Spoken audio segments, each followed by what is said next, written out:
Imagine sitting across from someone in candlelight. They look completely normal at first, until they slowly lift their gaze and you notice it: green eyes. Not blue, not brown, not hazel, but a deep, almost unreal shade of green, like forest light trapped in human form. For a brief moment, you pause without knowing why, as if something about them feels quietly different, almost impossible to ignore. And that's what makes it strange. Green eyes don't just get noticed, they hold attention in a way that feels almost unnatural. Why does this rare color affect us so strongly? Even science doesn't fully agree on the answer, and that's where this story begins.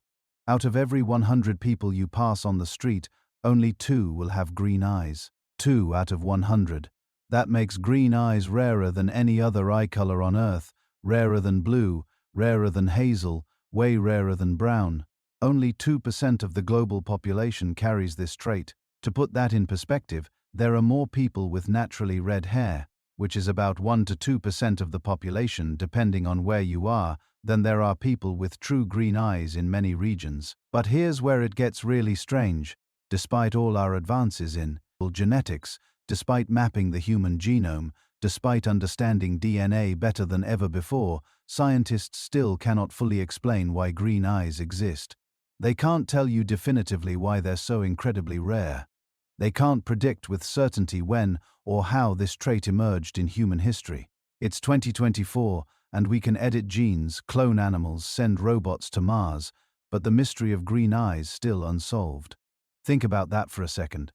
We live in an age where we can trace our ancestry back thousands of years with a simple cheek swab. We can identify genetic markers for hundreds of diseases. We can tell you what percentage Neanderthal you are. But ask a geneticist exactly why your eyes are green, and they'll give you theories, educated guesses, probabilities, not certainties. The story gets even stranger. Green eyes don't actually contain any green pigment at all. Zero. There's no green dye, no emerald-colored molecules, nothing actually green in a green eye. If you could extract the biological material from a green iris and examine it, you'd find brown and yellow pigments. That's it. The green you see, it's an optical illusion, a trick of light scattering through layers of tissue. The same physics that makes the sky blue is what makes green eyes green. So, if green isn't really there, what are we actually seeing? And why does it captivate us so completely? Throughout history, green eyes have been associated with magic, danger, mystery, and desire. Ancient civilizations wrote about them in myths. Medieval Europeans feared them as signs of witchcraft. Poets compared them to emeralds and enchanted forests. Artists struggled for centuries to capture their exact shade on canvas because green eyes seemed to change color depending on the light, the surroundings, even the mood of the person. But beyond the mythology and the romance, there is a genuine scientific puzzle here. Evolution doesn't usually preserve traits that are this rare unless they serve some purpose. And yet, green eyes persist across generations, scattered sparsely through human populations, concentrated in certain regions, but appearing randomly in others. Some scientists think green eyes emerged around 10,000 years ago, roughly the same time humans developed blue eyes. Others believe they're much older. The genetic mutation responsible involves a gene called OCA2 and another called HERC2, but the way they interact to produce green specifically is still being debated. It's not a simple on-off switch. It's more like a dimmer dial that somehow got stuck at just the right setting to create the rarest eye color on Earth. And here's what we're going to explore. We're going to travel through time from prehistoric caves to ancient empires to medieval castles. We're going to meet the green-eyed rulers, artists, and legends who shaped history. We're going to dig into the genetics, the evolution, the psychology of why we perceive green eyes the way we do. We're going to examine the myths that surrounded them, the fears they inspired, the desire they provoked, because the story of green eyes isn't just about biology. It's about human perception, cultural meaning, evolutionary mystery. It's about how something so rare, so unexplained, so seemingly impossible managed to survive and fascinate us for thousands of years. And nobody knows the full story yet. That's what makes it perfect for tonight. A mystery that science still can't completely solve. A trait that shouldn't exist but does. A color that isn't really there, but everyone can see. Let's begin. Here's something that will Own your mind. Green eyes contain absolutely no green pigment. None. Zero. That emerald color you see looking back from the mirror or across a crowded room, it doesn't actually exist in the physical structure of the eye. It's an optical illusion, a trick of physics that happens in real time every moment someone looks at you. Let's start with the basics, because understanding why green eyes are so rare requires understanding how eye color works at all. And it's not what you learned in high school biology. Your iris, the colored part of your eye, is essentially a complex piece of biological architecture made up of multiple layers. The back layer closest to the interior of the eye contains cells loaded with melanin, the same pigment that colors your skin and hair. This layer is dark brown in virtually everyone, regardless of what color their eyes appear to be. It's the front layers that create all the variation we see. In the front portion of the iris, you have what's called the stroma, a network of collagen fibers and cells that can contain varying amounts of melanin. When these cells are packed with melanin, light entering the eye gets absorbed and the iris appears brown. Simple enough. Brown eyes are just eyes with lots of melanin in the stroma. They're the genetic default, the baseline condition that most humans have carried for most of our history. But here's where it gets interesting. When those stroma cells contain less melanin, or when the melanin is distributed differently, something remarkable happens. The light entering the eye doesn't just get absorbed, it gets scattered.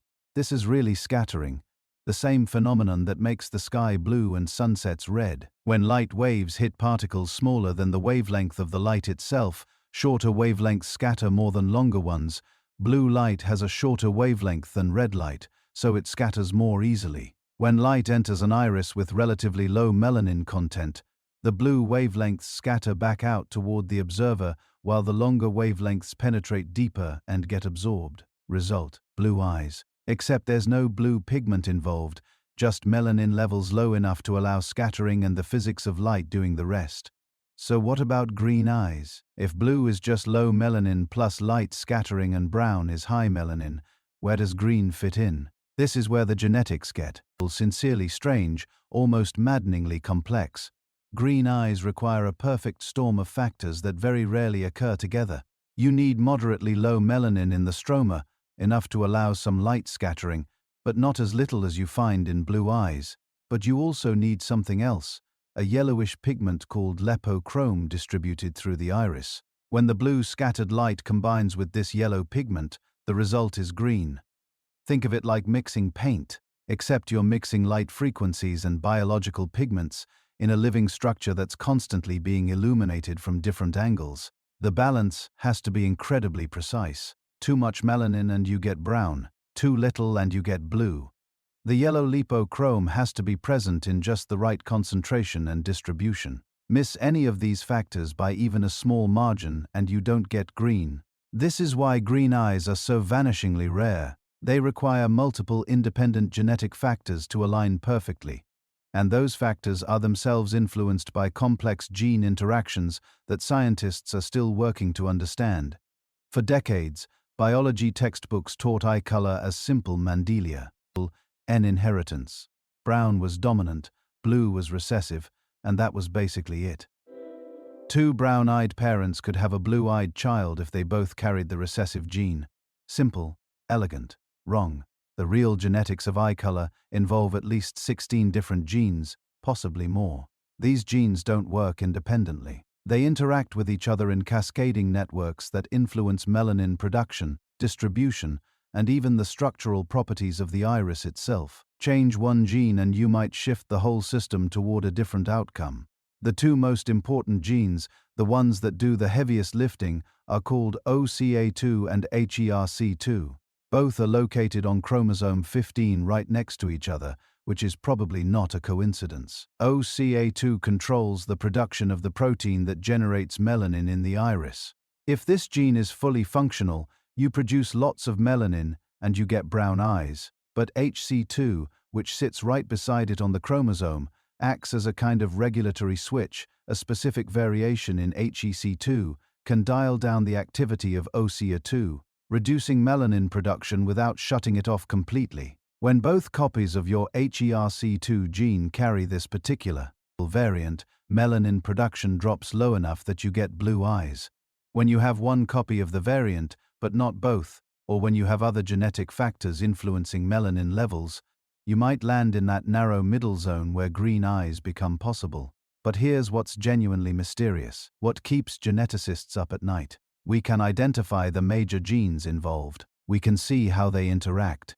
But we still can't predict with certainty what color eyes a child will have based on their parents' eye colors, or even based on their full genetic sequence. Two brown-eyed parents can have a green-eyed child. Two blue-eyed parents can occasionally have a brown-eyed child. Siblings with identical genes at the major eye color can have noticeably different eye colors. Something else is happening. Some additional layer of complexity we haven't fully mapped yet. Part of it is that those other 14+ genes all contribute something. Small effects that usually don't matter much but sometimes combine in unexpected ways. Part of it is environmental factors during development. Subtle variations in how genes get expressed in the growing fetus that can shift the final outcome. And part of it, honestly, is probably just quantum randomness at the molecular level. Individual chemical reactions going one way or another during critical developmental windows, effects too small and too numerous to ever fully predict. This is why even identical twins, who share literally 100% of their DNA, can sometimes have subtly different eye colors, not dramatically different usually, but measurably so. The same genetic recipe playing out in two different developmental environments, influenced by countless tiny random variations in gene expression timing, chemical concentrations, and cellular interactions. By the way, I'm curious. If you're watching this right now, would you mind commenting where you're watching from and what time it is for you?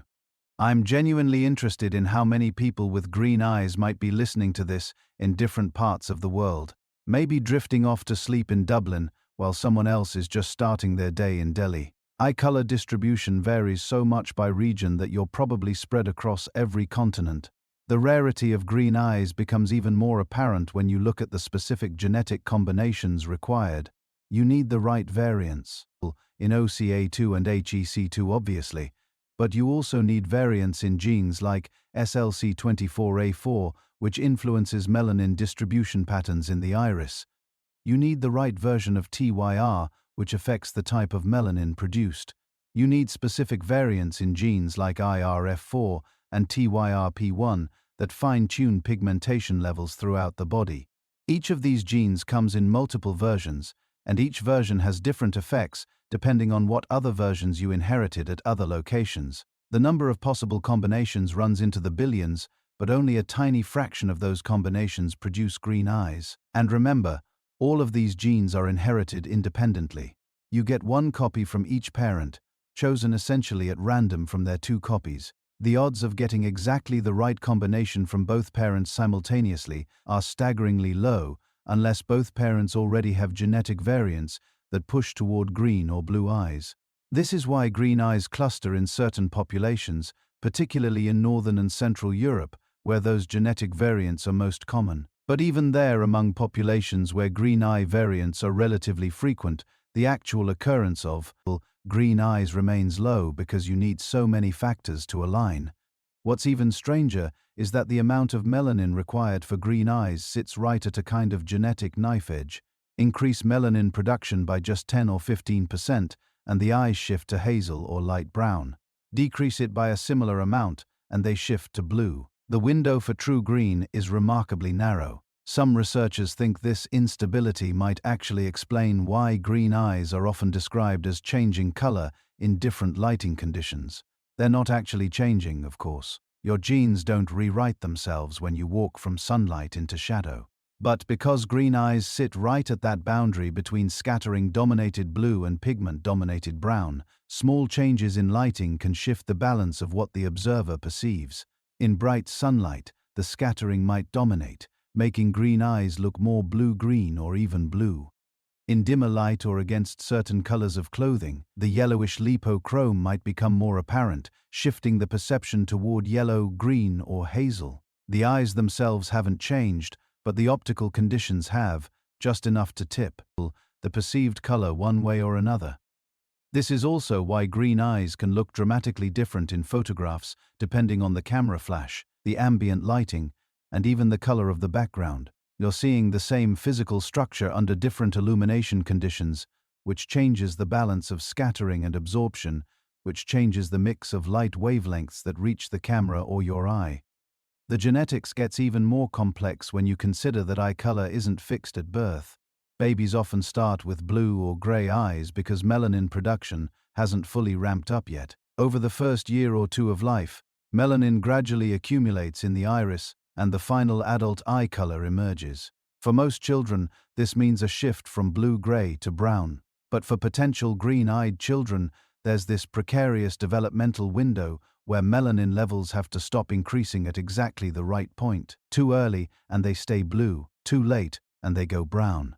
Only if the genetic regulatory systems hit the brakes at precisely the right moment do you end up with green. This developmental timing is itself under genetic control, but it's influenced by dozens of genes and probably by environmental factors during infancy that we don't fully understand yet.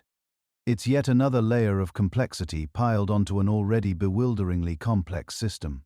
Scientists have made enormous progress mapping the genetics of eye color over the past 2 decades. We've gone from thinking it was controlled by a single gene to identifying at least 16 major contributors and understanding some of the complex interactions between them. But the complete picture remains elusive. There are still cases where genetic testing can't explain the eye color that appears. There are still surprises where children's eye colors don't match what the genetic data predicts. There are still mysteries in why certain gene combinations produce the effects they do. Green eyes sit right at the heart of these mysteries. They're rare enough that they haven't been studied as extensively as brown or blue. They require such specific genetic combinations that every green-eyed person represents a kind of natural experiment in the limits of our understanding. When scientists finally complete the picture, when they can predict eye color with perfect accuracy from genetic data alone, green eye will probably be the last color they crack.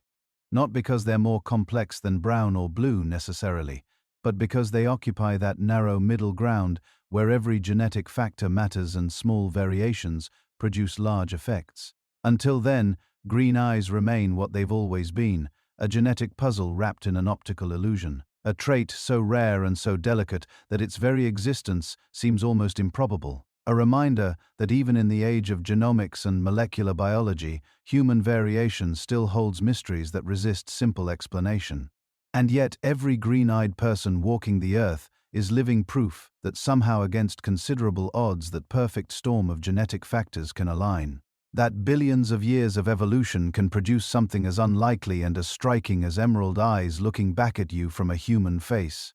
Let's go way back to a time when ice sheets covered half of Europe and the world was a very different place. Around 10,000 years ago, maybe earlier, somewhere in the cold reaches of northern Europe, something remarkable happened. A mutation, tiny, seemingly insignificant, a single nucleotide change in a gene called OA2. And from that microscopic alteration, green eyes were born. But we're getting ahead of ourselves. To understand where green eyes came from, we need to understand where they didn't exist. For most of human history, for hundreds of thousands of years, nobody had green eyes. Brown was the default. Dark brown, the color of our African ancestors, the color selected for intense UV protection under the brutal sun of the equator. When early humans looked at each other, they saw brown eyes looking back, always brown. It was the only option evolution had provided. Then humans started moving. Around 100,000 years ago, small groups began leaving Africa, spreading into the Middle East, eventually reaching Europe and Asia. They carried with them the genes of their ancestors, including those brownie genes that had served humanity so well for so long. But they were entering new worlds, colder worlds, darker worlds, places where the sun wasn't an enemy to be defended against, but a rare visitor to be welcomed. In northern Europe, the rules changed. UV radiation wasn't the constant threat it had been in Africa. The sun hung low in the sky, filtered through clouds and mist. Winter days were short, sometimes just a few hours of weak daylight. The intense melanin protection that had been essential at the equator became, optional. And when something becomes optional in evolution, things get interesting. The genetic evidence points to a specific region somewhere around the Baltic Sea the Black Sea, stretching across what we now call Scandinavia, northern Russia, and Eastern Europe. This was the likely birthplace of green eyes. Not a single moment, not one person waking up with green eyes when their parents had brown. Evolution doesn't work that way. It was gradual, spread across thousands of years and countless generations.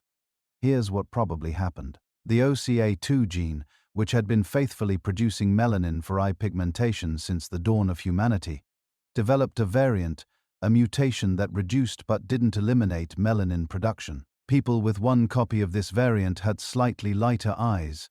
People with two copies had even lighter eyes. And in some individuals, when this variant combined with other genetic factors, particularly variations in a nearby gene called HC2, something extraordinary occurred.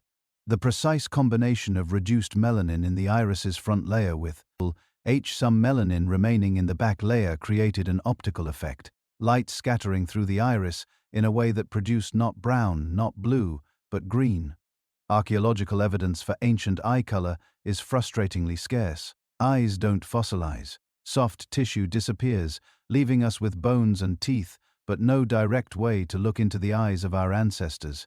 But modern genetic techniques have opened a window into the past that would have seemed like magic just a few decades ago. When researchers extract DNA from ancient remains, teeth and bones preserved in the right conditions for thousands of years, they can identify the specific genetic variants associated with eye color. And what they found is fascinating. Ancient remains from northern and central Europe dating back 7,000 to 14,000 years show an explosion of eye color diversity that didn't exist before. The genes for blue eyes start showing up frequently.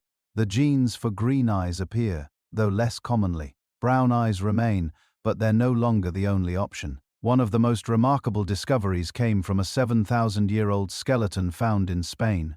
Genetic analysis revealed this individual had the genetic markers for dark skin but light eyes, probably blue or green. This tells us something important. The mutations for eye color evolved separately from skin color adaptations. They weren't part of some master plan for creating Northern European features. They were independent evolutionary experiments that happened to occur in populations living in similar environments. But why? That's the question that keeps geneticists up at night.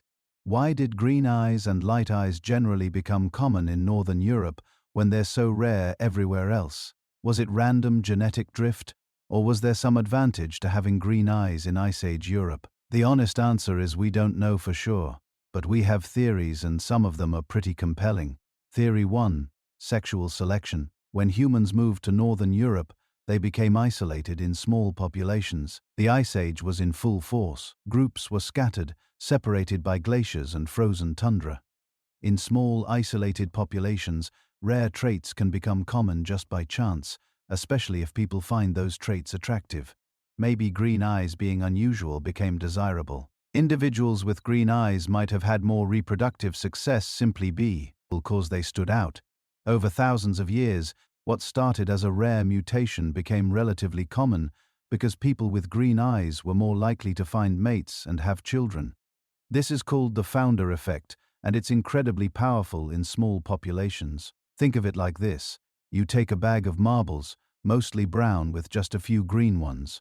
Now you reach in and grab just 10 marbles randomly. Maybe you happen to get 3 green ones just by chance. Now those 10 marbles are your starting population. Suddenly 30% of your population is green instead of the original 5%. Over generations, that proportion could stay high or even increase, even though there was no survival advantage to being green. Theory 2. Vitamin D synthesis. In northern latitudes with limited sunlight, vitamin D deficiency becomes a serious problem. Vitamin D is crucial for bone health, immune function, and dozens of other biological processes. Your body produces it when sunlight hits your skin, but darker skin, which has more melanin, blocks some of that UV radiation. That's great in Africa where there's too much sun, but problematic in Scandinavia where there's too little. Lighter skin evolved in northern populations specifically to allow more vitamin D production. But here's the interesting part. Some researchers think the same genetic changes that lightened skin might have had spillover effects on eye color. The genes involved in pigmentation are complex and interconnected. Mutations that reduced melanin in skin might have also reduced it in eyes, not because light eyes were advantageous, but because they were a side effect of advantageous light skin. Theory 3, and this one's more speculative: visual performance in low light. Some scientists have suggested that lighter eyes might provide better vision in the dim, cloudy conditions of northern Europe. The reasoning goes like this: less pigmentation means more light can enter the eye, potentially improving vision when light is scarce. But most vision scientists are skeptical of this idea. The amount of light entering the eye is controlled by pupil size, not iris color, and lighter eyes actually cause more light scattering, which can reduce visual acuity. So if there was a visual advantage, it wasn't a simple matter of more light equals better vision. Theory 4, it was completely random. Sometimes evolution doesn't need a reason. Mutations happen. If they're not harmful, they can spread just by chance, especially in small populations. Maybe green eyes spread through northern Europe, not because they helped anyone survive, but simply because they didn't hurt anyone's survival, and they happened to be present in the small groups that founded northern European populations. The truth is probably some combination of all these factors. Sexual selection making them desirable, genetic drift amplifying them in small populations, linkage to advantageous traits like light skin carrying them along for the ride. What we know for certain is that green eyes emerged in Europe during or after the last ice age, and they remained concentrated in European populations for thousands of years. As those populations expanded and migrated, they carried the greeny genes with them. When Indo-European peoples spread across Europe and parts of Asia around 5,000 years ago, they brought their genetic diversity, including eye color variants, to new regions. Later, European colonization and migration over the past 500 years spread greeny genes across the globe. But here's what's remarkable. Despite all that mixing, despite thousands of years of migration and interbreeding, green eyes remain concentrated in the same regions where they originated. Northern and Central Europe still has the highest proportion of green-eyed people. Ireland, Scotland, Iceland, and parts of Scandinavia have the most. The genes spread, but they never dominated anywhere else. Why? Because green eyes require a very specific genetic combination. You need variants in multiple genes, all working together to produce that precise level of reduced melanin that creates green, rather than blue or brown. It's like winning a small genetic lottery. The odds are low unless both your parents carry the right variants, which means green eyes stay rare unless they're already common in your population.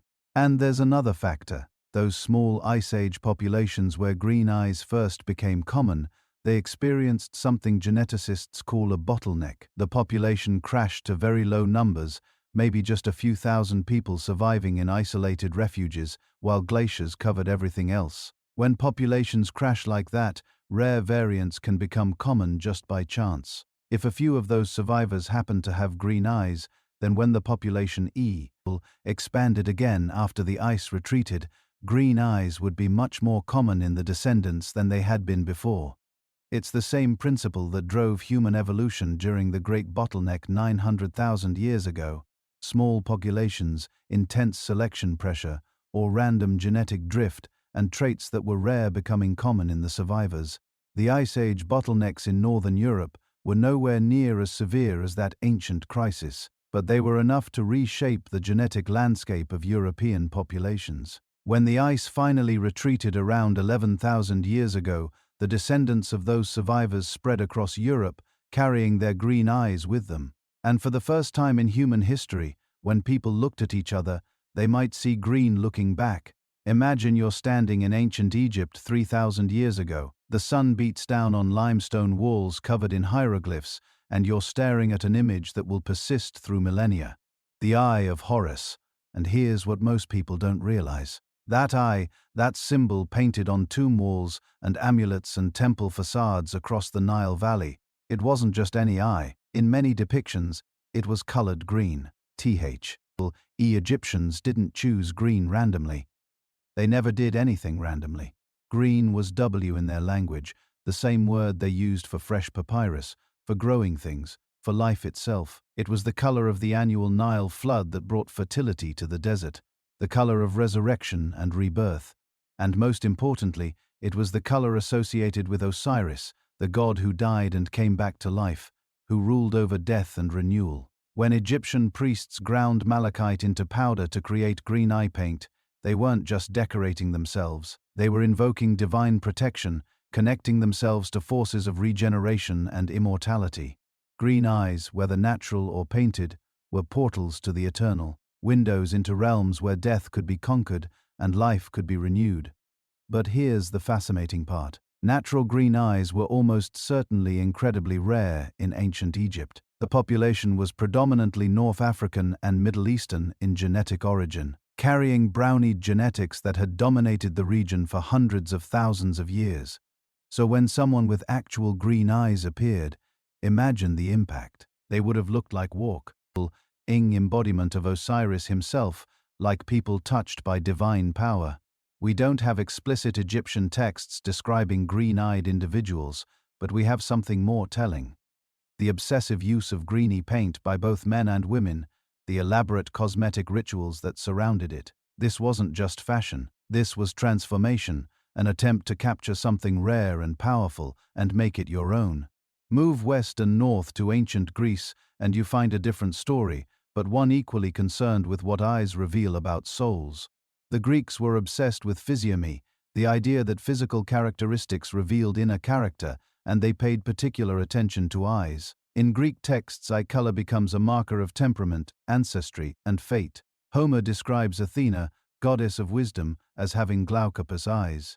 The word is usually translated as gray-eyed or OLED, but some scholars think it might have referred to a greenish or sea-colored gaze. Regardless, it was unusual enough to be noteworthy, special enough to mark divine heritage. The Greeks divided the world into categories, and people with unusual eye colors fell into liminal spaces, not quite one thing or another. Green eyes would have been rare enough in the Mediterranean world to provoke comment, common enough in northern populations to be associated with foreigners, with barbarians from beyond the civilized world. The Romans inherited this Greek fascination, but added their own interpretations. Pliny the Elder, writing in the 1st century AD, devoted sections of his natural history to human variation. He noted differences in eye color between populations, treating it as evidence of the world's diversity. But he also repeated folk beliefs about eyes and magic, about the power of certain gazes to curse or protect. In the Roman world, the concept of the evil eye, the fastinus, was taken deadly seriously. People wore amulets, painted symbols on their walls, performed rituals to protect themselves from malicious gazes and unusual eyes. Eyes that stood out, eyes that were rare, those with the most dangerous and the most powerful. Someone with green eyes in ancient Rome might have been viewed with a mixture of fascination and weariness. Beautiful, yes, striking, certainly, but also potentially dangerous, marked by something that set them apart from ordinary people. Now travel further north, and west into the misty territories of the Celts, and later the Norse. Here, green eyes were less rare, but no less magical. In fact, they became intimately associated with the other world, with the fairy folk and supernatural beings that populated Celtic and Norse mythology. Celtic legends speak constantly of the Alsi, the fairy people who lived in burial mounds and sacred groves. These weren't tiny creatures with butterfly wings. They were human-sized or larger, powerful and dangerous, capable of blessing or cursing mortals who encountered them. And one of their distinguishing features, repeated across countless tales, was their unusual eyes, green as new grass, green as deep forest pools, green as things that shouldn't be green. When a child was born with green eyes in Celtic territories, there might have been whispers, changelings, the story said, fairy children left in place of human babies, or perhaps the child carried fairy blood descended from unions between mortals and the otherworld folk. This wasn't necessarily viewed as entirely negative. The fairy folk were powerful and their blood could bring gifts, second sight, healing abilities, poetic inspiration. But it also arced you as different as someone standing with one foot in each world. The Norse had similar beliefs. Their mythology spoke of the alpha elf beings who were more than human, who possessed knowledge and powers that ordinary people lacked. Eye color appears less frequently in Norse texts than in Celtic ones, but the association between unusual features and supernatural heritage runs through the sagas. When saga writers wanted to mark someone as special, as touched by fate or descended from gods, they gave them distinctive physical traits. Green eyes would have fit perfectly into this category. Common enough in northern populations that everyone knew what they looked like, rare enough that they remained noteworthy. A person with green eyes might be viewed as lucky, as carrying the favor of the gods, or they might be viewed with caution, as someone whose fate was entangled with forces beyond mortal understanding. Shift east and south to the Middle East, and green eyes acquire yet another layer of meaning. In Arabic and Persian folklore, the jinn, those beings made of smokeless fire who inhabited the spaces between the human and spirit worlds. They were often described with striking, unusual eyes, sometimes golden, sometimes green as emeralds. The connection between green eyes and supernatural power ran deep in Middle Eastern tradition. They were considered both beautiful and potentially dangerous. The evil eye aligned in Arabic was a constant concern, and eyes that were unusual, that caught attention, that stood out. Those were believed to carry more powerful blessing or cursing. But there was also an association between green eyes and wisdom, particularly mystical or esoteric knowledge. In some Sufi poetry, green eyes become metaphors for spiritual insight, for the ability to see beyond the surface of things into deeper truths. This might have been pure symbolism, but it might also have been influenced by actual people with green eyes who became famous as teachers, poets, or mystics. The rarity of green eyes in Middle Eastern populations would have made them all the more striking. Most people in the region carried genetics for brown eyes inherited from ancient populations that had lived there for hundreds of thousands of years. So when someone appeared with green eyes, perhaps from mixed ancestry or a rare genetic variation, they would have stood out dramatically. Now travel further east to ancient China, and you encounter a world where green eyes were so rare, they might as well have been mythical. Chinese civilization developed in relative isolation with population genetics dominated by East Asian variants that produced dark eyes almost universally. Green eyes would have been virtually unknown, except through occasional contact with Western traders or nomadic peoples. Chinese texts from various periods mentioned people with unusual eyes, typically describing them as coming from the far west, from the mysterious kingdoms beyond the Taklamakan Desert. These weren't just geographic descriptions. They were markers of otherness, of people from realms so distant they might as well be imaginary. When Buddhist missionaries began arriving in China during the Han Dynasty, some may have carried genetics for lighter eyes, inherited from populations in Central Asia, or even further west. Chinese descriptions of certain Buddhist teachers mention their unusual appearance, including their eyes. This would have added to their mystique, marking them as bearers of foreign wisdom from exotic lands. But there's also evidence of suspicion. Physical traits that ate too far from the norm could be viewed as inauspicious, as signs of imbalance or disorder. The Chinese medical tradition emphasized harmony, the proper flow of qi through body and world. Unusual features might be interpreted as symptoms of disharmony, of something out of proper alignment. Someone with green eyes in ancient China would have been an absolute anomaly. They might have been viewed as exotic and fascinating, as representatives of distant civilizations. Or they might have been viewed with weariness, as people whose very appearance suggested they didn't belong, that they carried influences from beyond the boundaries of the civilized world. And here's what ties all these diverse mythologies together: the universal human tendency to assign meaning to rarity. Every culture that encountered green eyes, whether frequently or almost never, created stories to explain them, made them significant, connected them to power, magic, divinity, danger, or wisdom. This wasn't superstition in the dismissive sense. This was humans doing what we've always done, trying to make sense of variation, to find patterns, to understand why some people look different and what that might mean. When you live in a world without genetics textbooks, without understanding of recessive traits and population distributions, you create other explanations. Gods and spirits, fairy blood and divine favor, curses and blessings passed down through generations. The myths weren't random. They reflected real observations about how rare green eyes were in different populations. They encoded information about ancestry and migration, about which groups had more or less genetic diversity for eye color. They just explained these patterns through the frameworks available to them. through stories of gods and other worlds rather than chromosomes and melanin production. And those stories persisted precisely because green eyes remained rare enough to seem special, common enough that everyone knew they existed, rare enough that encountering them still felt significant. They occupied that perfect sweet spot of human attention, familiar yet extraordinary, natural yet seemingly magical. In every ancient civilization that left records, green eyes meant something. They were never just eyes. They were signs, portents, markers of identity and fate. And the stories we told about them reveal as much about us as Hey do about genetics. They show how desperately we want the world to make sense, how instinctively we create meaning from mystery. But the myths were just beginning. As civilizations grew more complex and interconnected, as religions spread and mixed, the meanings assigned to green eyes would evolve, becoming darker, more dangerous, more entangled with questions of good and evil, salvation and damnation. The medieval world was coming, and it would have very different ideas about what green eyes meant. Picture this. You're living in a small European village in 1486. Your neighbor, a woman named Margaret, who's lived next door your entire life, has been accused of witchcraft. The evidence? Her cows produced more milk than anyone else's that summer. She knew which herbs to use when the blacksmith's daughter fell ill, and most damning of all, she had eyes the color of spring moss, an unnatural green that seemed to shift and change in the candlelight.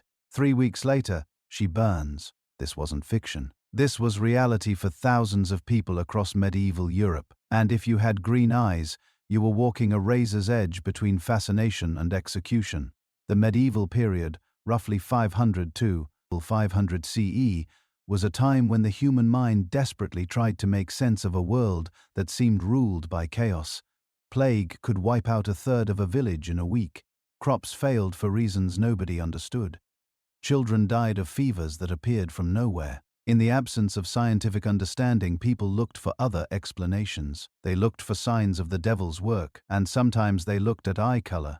Here's what made green eyes particularly dangerous during this period.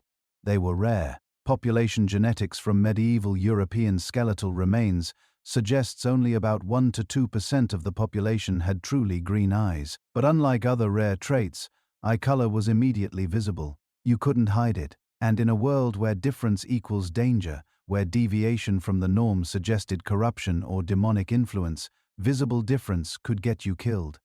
The witch trial manuals make this horrifyingly explicit. The Malus Maleficarum, the Hammer of Witches, published in 1487, was basically a Hooter guide for identifying and prosecuting suspected witches. While it doesn't explicitly list green eyes as proof of witchcraft, it obsessively catalogues physical peculiarities, whys that might indicate diabolic corruption. Unusual birthmarks, strange eye movements, any physical characteristic that deviated from what was considered normal. Court records from witch trials across Germany, France, England, and Scotland repeatedly mention eye color as part of the evidence presented against the accused. In a 1590 trial in North Berwick, Scotland, witnesses testified that one of the accused had eyes that glowed green like a cat's in the firelight. In Bavaria in 1628, a woman named Anna was partially convicted based on testimony that her green eyes had bewitched a local official, causing him to forget his prayers. The trial transcripts are chilling in their detail, describing how her gaze could supposedly cause milk to sour, babies to sicken, and men to lose their reason. But here's where it gets complicated, where the medieval mind reveals its capacity for profound contradiction. Those same green eyes that could get you burned as a witch could also mark you as blessed, chosen, touched by divine favor if you were born into the right circumstances. Medieval nobility actually prized green eyes, particularly in Northern Europe, where the trait was slightly more common. Royal chronicles from the period describe kings and queens with emerald gazes, sea-colored eyes, eyes like precious stones. Eleanor of Aquitaine, one of the most powerful women of the 12th century, was repeatedly described in contemporary accounts as having remarkable green eyes that seemed to see into men's souls. But Elelena was a queen. The village herbalist with the same eye color was a witch. The difference wasn't the eyes, it was the power. Medieval illuminated manuscripts reveal this paradox beautifully. In religious art, saints and blessed figures are sometimes depicted with green eyes. particularly when the artist wanted to emphasize their connection to the natural world or their role as healers. Saint and Hildegard of Bingen, the 12th century mystic and healer, is shown in several contemporary illustrations with green eyes that seem to glow with divine wisdom. But in the same manuscripts, demonic figures, succubi, tempters, and servants of Satan are also painted with green eyes, though usually with a more yellow-green serpentine quality. The artists were trying to capture something real about medieval perception. Green eyes were ideal, existing between categories. Not quite light brown, not quite blue, shifting with the light in the viewer's angle. In a world obsessed with clear categories, with bright lines between good and evil, saved and damned, holy and corrupt, green eyes represented dangerous ambiguity. Medieval medicine, such as it was, couldn't explain this ambiguity. It could only try to fit it into existing frameworks, and the dominant framework was humoral theory, inherited from the ancient Greeks and systematized by physicians like Galen. According to humoral theory, all human characteristics resulted from the balance of 4 bodily fluids: blood, bile, yellow bile, and black bile. Eye color was thought to be determined by which humors were dominant in a person's constitution. Blue eyes, the medical texts explained, resulted from cold, moist, phlegmatic humors. Brown eyes came from hot, dry, caloric humors. But green was problematic. Some medieval physicians argued it indicated a perfect balance of humors, a temperate constitution that was neither too hot nor too cold, too moist nor too dry. This would explain why green-eyed individuals seemed to have unusual abilities or perceptions. They were perfectly balanced, ideally suited to see through world clearly. Other physicians took a darker view. They suggested green eyes indicated corruption of the humors, a mixing of bile with phlegm that produced not balance but contamination. This theory conveniently supported the association of green eyes with witchcraft and demonic influence. If your humors were corrupted, perhaps your soul was too. The 13th century physician Gilbertus Anglicus wrote extensively about eye color in his medical compendium. He noted that patients with green eyes seemed more susceptible to certain ailments, particularly those involving visions or altered states of consciousness. He recorded cases of green-eyed patients who reported vivid dreams, prophetic visions, the ability to see things others couldn't. Was this evidence of medical insight or medical prejudice? We can't know, but his observations influenced medical thinking for centuries. For ordinary people living with green eyes during this period, survival required constant navigation of these contradictory beliefs. If you were wealthy or well-conned, you might emphasize the associations with nobility and divine favor. You might commission portraits that highlighted your unusual eye color, marking you. You are special, chosen, blessed. If you are poor or marginalized, you learn to avoid direct one contact, to keep your gaze lowered to minimize the one physical feature that marked you as different. Some people tried to hide their eye color entirely. Historical records mention various folk remedies and techniques meant to darken or change eye color. Drops made from walnut husks, pickuses of crushed herbs applied to the eyelids, even surgical procedures that attempted to alter the iris. None of these worked, of course, but the fact that people tried reveals how dangerous it could be to look different. The literature of the period reflects this ambivalence. In medieval romances, green-eyed characters appear as both heroic and villainous figures. In the 12th century Romance of Alexander, the title character's companion, Bus Phyllis, is described as having human-like green eyes that mark him as a magical creature, neither fully animal nor fully human. In the 14th century poem, Piers Plowman, a false prophet, is identified partially by his unsettling green gaze. But perhaps the most telling literary treatment comes from the medieval Arthurian legends. Morgan Le Fay, Arthur's half-sister and the mother, she is the powerful enchantress in the mythology, is almost always described as having green eyes in the medieval texts. But Morgan is neither purely good nor purely evil. She's complex, ambiguous, sometimes helping Arthur, sometimes working against him. Her green eyes are presented as the physical manifestation of this ambiguity, the outward sign of someone who exists between worlds, who can see paths others cannot. This gets at something profound about medieval thinking. The people of this era weren't stupid or ignorant. They were trying to understand a complex world with the tools they had. And what they saw when they looked at green eyes was genuinely unusual. a rare trait that seemed to correlate with other unusual characteristics. The mistake wasn't in noticing the correlation. It was in the explanation they constructed. Some individuals with green eyes probably were more observant, more perceptive, not because of the eye color itself, but because being noticeably different from childhood might make you more attuned to social dynamics, more careful about reading situations and people. The heightened awareness that comes from being marked as other could look like magical perception to observers who didn't understand the psychological mechanisms at work.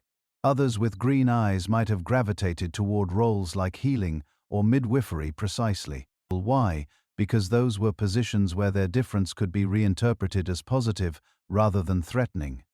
If people already think your unusual eyes give you special sight, becoming a healer lets you lean into that perception in a socially acceptable way, at least until the witch trials started.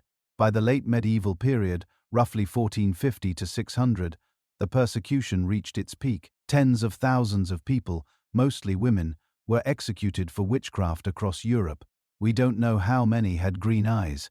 The trial records rarely preserved such details systematically, but the scattered references that survive suggest that unusual physical characteristics, including eye color, were frequently cited as evidence.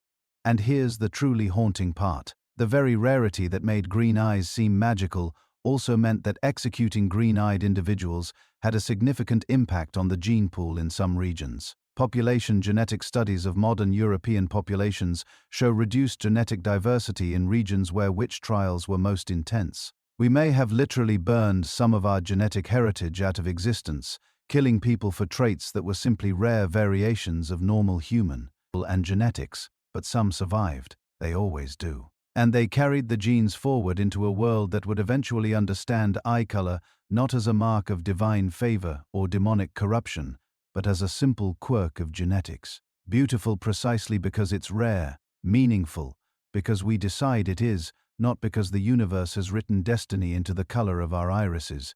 The medieval period taught humanity a brutal lesson about the dangers of fearing difference.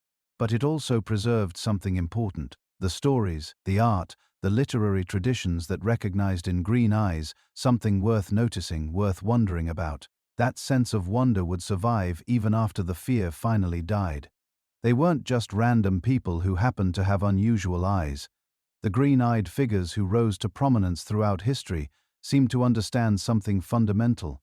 That difference properly wielded becomes power. That rarity becomes mystique. That's what sets you apart, can make you unforgettable. Take Alexander the Great. The historical accounts are inconsistent, which tells you something right there. Some ancient sources describe him with two different colored eyes, heterochromia, i.e., one dark, one green or pale blue.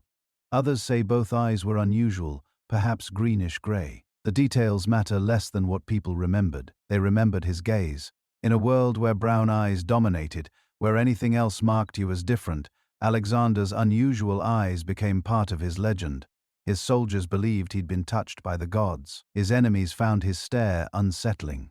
The Persian nobility, accustomed to their own dark-eyed kings, saw something otherworldly in the young Macedonian who conquered their empire before he turned 30. But here's what's fascinating. Alexander understood the power of his appearance. Ancient historians report that he cultivated a specific pose, head tilted slightly upward, eyes catching the light. He knew how to make people remember him. In an age before photographs, before any way to preserve someone's actual face, what mattered was the image you burned into people's memories. And unusual eyes, green or parti-coated, or simply pale in a sea of darkness, those eyes became unforgettable. The question is whether his eyes actually helped him conquer half the known world, or whether they just made it easier for the legend to grow after. Ward. Probably both. Success has a way of making every unusual trait seem mystical in retrospect, but there's something deeper here. Throughout history, people with rare physical features often faced a choice: hide what made them different or lean into it, make it part of their power. Alexander chose the second path. Then there's Cleopatra, the last pharaoh of Egypt, the woman who seduced both Julius Caesar and Mark Antony, whose intelligence and charisma nearly changed the course of Western civilization. What color were her eyes? Nobody actually knows. Egyptian art wasn't realistic portraiture. It followed strict conventions that had nothing to do with accurately representing someone's appearance. The few contemporary Roman descriptions focus on her voice, her wit, her presence. Eyes aren't mentioned specifically, but centuries of later writers gave her green eyes. Why? Because the legend required it. A woman powerful enough to control the most powerful men in Rome couldn't have ordinary features. She needed to be exotic, mysterious, different. Green eyes fit the narrative. They suggested Egyptian mysticism, foreign otherness, a beauty that transcended normal categories. Whether she actually had green eyes doesn't really matter to history. What matters is that storytellers decided she must have because green eyes made the story better. This tells us something about how we construct our legends. We take what we know happened, someone's actual achievements, and we retrofit them with features that seem to explain the inexplicable. How did this woman from a dying dynasty manipulate the most sophisticated politicians in Rome? Well, she must have had something unusual, something that gave her an edge. Green eyes work as well as anything. By the Renaissance, green eyes had become something artists actively sought out, not for themselves necessarily, though some painters certainly had them, but for their subjects. Look at Leonardo da Vinci's work. He was obsessed with capturing unusual eye colors, with representing the subtle variations that made faces distinctive. His notebooks include detailed observations about green eyes, specifically how they changed in different lighting, how they appeared almost luminous in certain conditions, how difficult they were to mix on a palette. Other Renaissance painters faced the same challenge. Titian, Raphael, Caravaggio, I struggled with representing rare eye colors accurately. The problem was partly technical. The pigments available in the 15th and 16th centuries didn't include anything that could really capture the appearance of green eyes. You couldn't just mix blue and yellow and get that distinctive greenish gold. You needed glazes, layers of translucent color built up over time. Many painters simply gave up and painted everyone with brown eyes regardless of reality. But some persisted. They experimented with different techniques trying to capture the way green eyes seemed to shift color depending on the light. This wasn't just artistic obsession, it was economics. Portraits with unusual striking eye colors commanded higher prices. Patrons would pay extra to have their rare features accurately represented. And if you didn't actually have green eyes, but wanted to be remembered as someone who did, well, painters could be persuaded to take certain liberties. This created a feedback loop. Wealthy patrons wanted to be painted with striking features. Artists who could deliver those features got more commissions. And anyone looking at these portraits centuries later would see a world full of green eye, nobility, whether or not that reflected reality. The Renaissance literally painted green eyes into prominence. Then came Napoleon. The accounts are more reliable here because we're dealing with modern history. Photographs were just around the corner, and dozens of people left written descriptions. Most agree his eyes were unusual, not pure green, but a kind of greenish-gray that appeared to change depending on his mood and the lighting. Some observers found them piercing, others described them as cold. Several noted that he had a way of fixing his gaze on people that made them uncomfortable, like he was looking through them rather than at them. Napoleon was short, we know that, 5 feet 6 inches in a world where military commanders were expected to be physically imposing. He compensated by cultivating other forms of presence, the handing coat pose, the distinctive bicorn hat worn sideways, and yes, the stare. Contemporaries report that he practiced his expressions in mirrors. He knew how to use his face as a weapon, and those unusual eyes were part of his arsenal. During military campaigns, he would ride to the front lines and simply look at his soldiers. Officers reported that his gaze alone, would inspire men to charge into situations where death was virtually certain. Whether this was the actual power of green-gray eyes or the psychological effect of being stared at by the most famous man in Europe is impossible to separate. But Napoleon clearly believed his appearance mattered. He controlled his image as carefully as he controlled his armies. Literature tells a different story, or maybe the same story from a different angle. When writers started giving characters green eyes, they were signaling something specific. Not always the same thing, but something. In Gothic novels, green eyes often mark the supernatural. Vampires, witches, characters who existed between the human and inhuman worlds. The green gaze suggested danger, otherness, powers beyond ordinary human capacity. But sometimes green eyes meant something else entirely. Innocence marked by difference. Heroines with green eyes were special, set apart, worthy of the reader's particular attention. The rare eye color became a kind of literary shorthand. This character matters. This character is unique. Pay attention. Jane Austen played with this. Several of her heroines have unusual eye colors, and while she doesn't always specify green, the description suggested. Hazel, gray, green, eyes that change depending on what the characters are wearing. This was signaling to contemporary readers that these weren't ordinary women. They had the wit, the intelligence, the independence that the rare eye color represented. Charlotte Bronte went further. Gennare's green eyes become central to the story.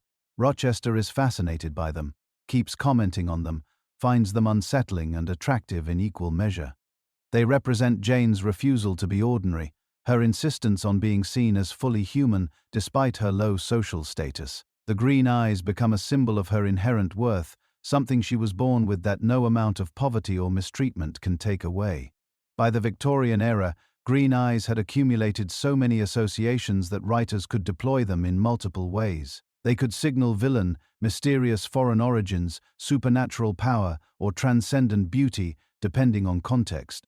The rarity had become mythologized. Green-eyed characters weren't just rare. They were significant in ways that brown-eyed characters simply weren't. This created a strange historical echo. Real people with green. In the eyes of the people, they found themselves living up to literary expectations.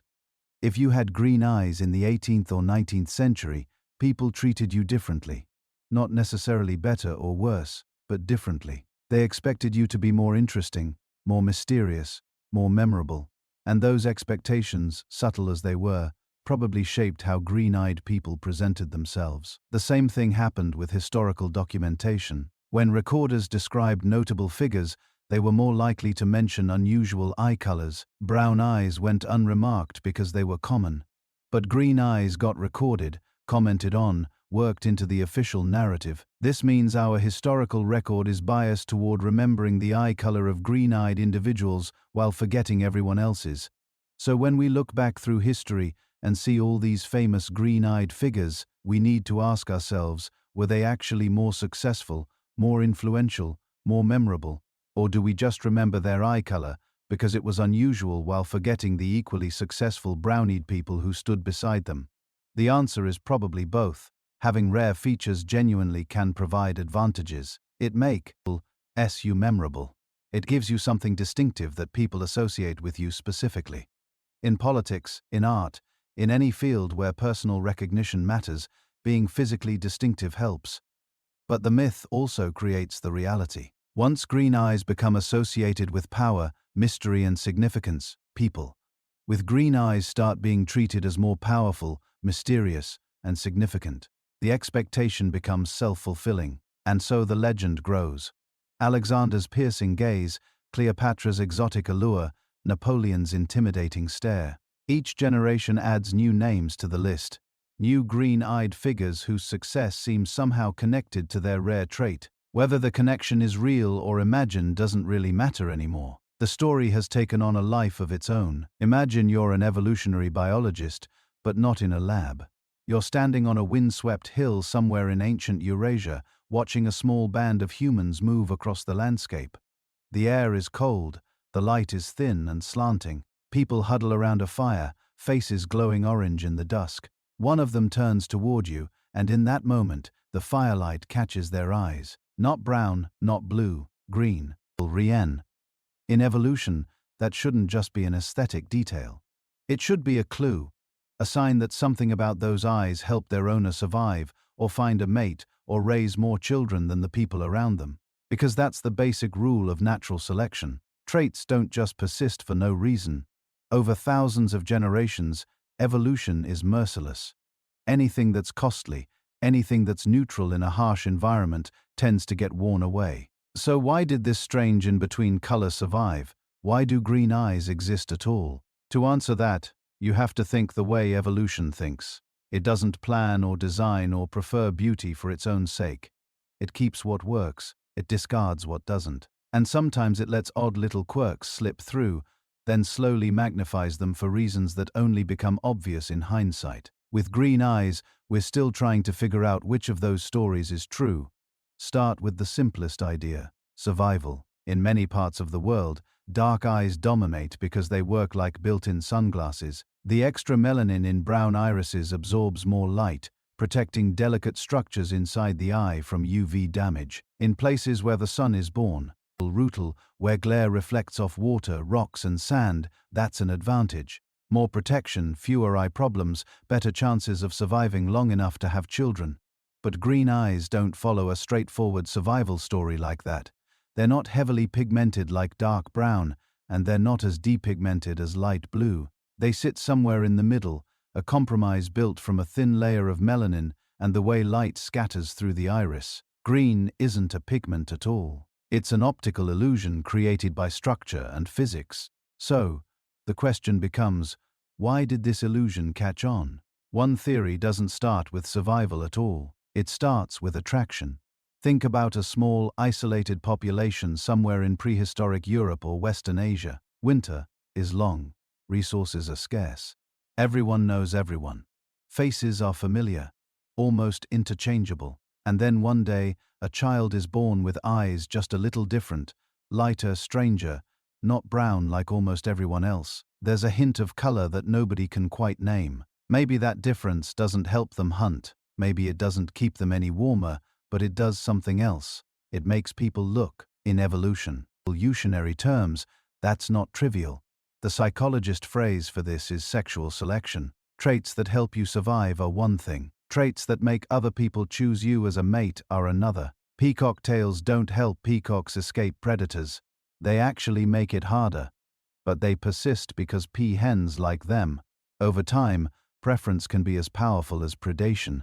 Some researchers think light eyes in general and green eyes specifically might have followed a similar path. In small northern populations after the last ice age, where food was somewhat more secure and death rates slightly lower, the strict hand of natural selection may have loosened just enough for aesthetics to matter. Unusual eye colors could have become signals of uniqueness, health, or simply not closely related to me, which is also useful in a small gene pool. If generation after generation people with these rare striking eyes were chosen just a little more often as partners, their genes would spread slowly at first, then faster until one day a neighborhood, a valley, maybe an entire region has a noticeable number of individuals with green or hazel or blue eyes. Under this view, green eyes are less like armor and more like a song. Not built for survival in the narrow sense, but for attracting attention in a world where attention could mean offspring. But sexual selection is only one possible story. Another begins far from romance with the soft, pale light of northern winters and the problem of vitamin D. Your body can make vitamin D when sunlight hits your skin, but at high latitudes, that sunlight is weak for large parts of the year. Over time, humans in northern regions developed lighter skin, a reduction in melanin that allowed more UV radiation to penetrate and trigger vitamin D production. People with slightly lighter skin had fewer problems with bone development, immune function, and pregnancy. They survived and reproduced at higher rates. Some scientists argue that eye color may be pulled along by this same process. The genes that influence skin, hair, and eye pigmentation are intertwined. Change one and others can move with it. If natural selection was strongly favoring lighter skin in low UV environments, that pressure might have relaxed the old dominance of dark eyes too. A whole range of new eye colors from blue to hazel to green could have emerged and persisted in these populations as a kind of side effect of adaptation to latitude and sunlight. Under the vitamin D hypothesis, green eyes don't necessarily do anything special by themselves. They're passengers traveling with other pigment changes that were directly useful. Their existence is a shadow cast by the sun angle over ancient Europe. But not everything in evolution is purpose-driven, even in that indirect way. Sometimes things happen simply because of chance. Picture a tiny village 10,000 years ago, maybe 50 people. Everyone related in one way or another. A few families dominate the local social structure. One of them carries a rare version of an eye color gene, a combination that produces green eyes. Now imagine a harsh winter, disease, bad luck, a failed harvest. Many families die out entirely. But the family with the green-eyed lineage survives, not because of their eye color, because they happen to be camped in a slightly better location, or had better stored food, or just got lucky. In population genetics, this is called genetic drift, random changes in which lineages survive independent of their traits. When populations are small and isolated, drift can dramatically reshape the gene-tick landscape in just a few generations. Rare traits can become common. Common traits can disappear. No advantage, no plan, just the roll of evolutionary dice.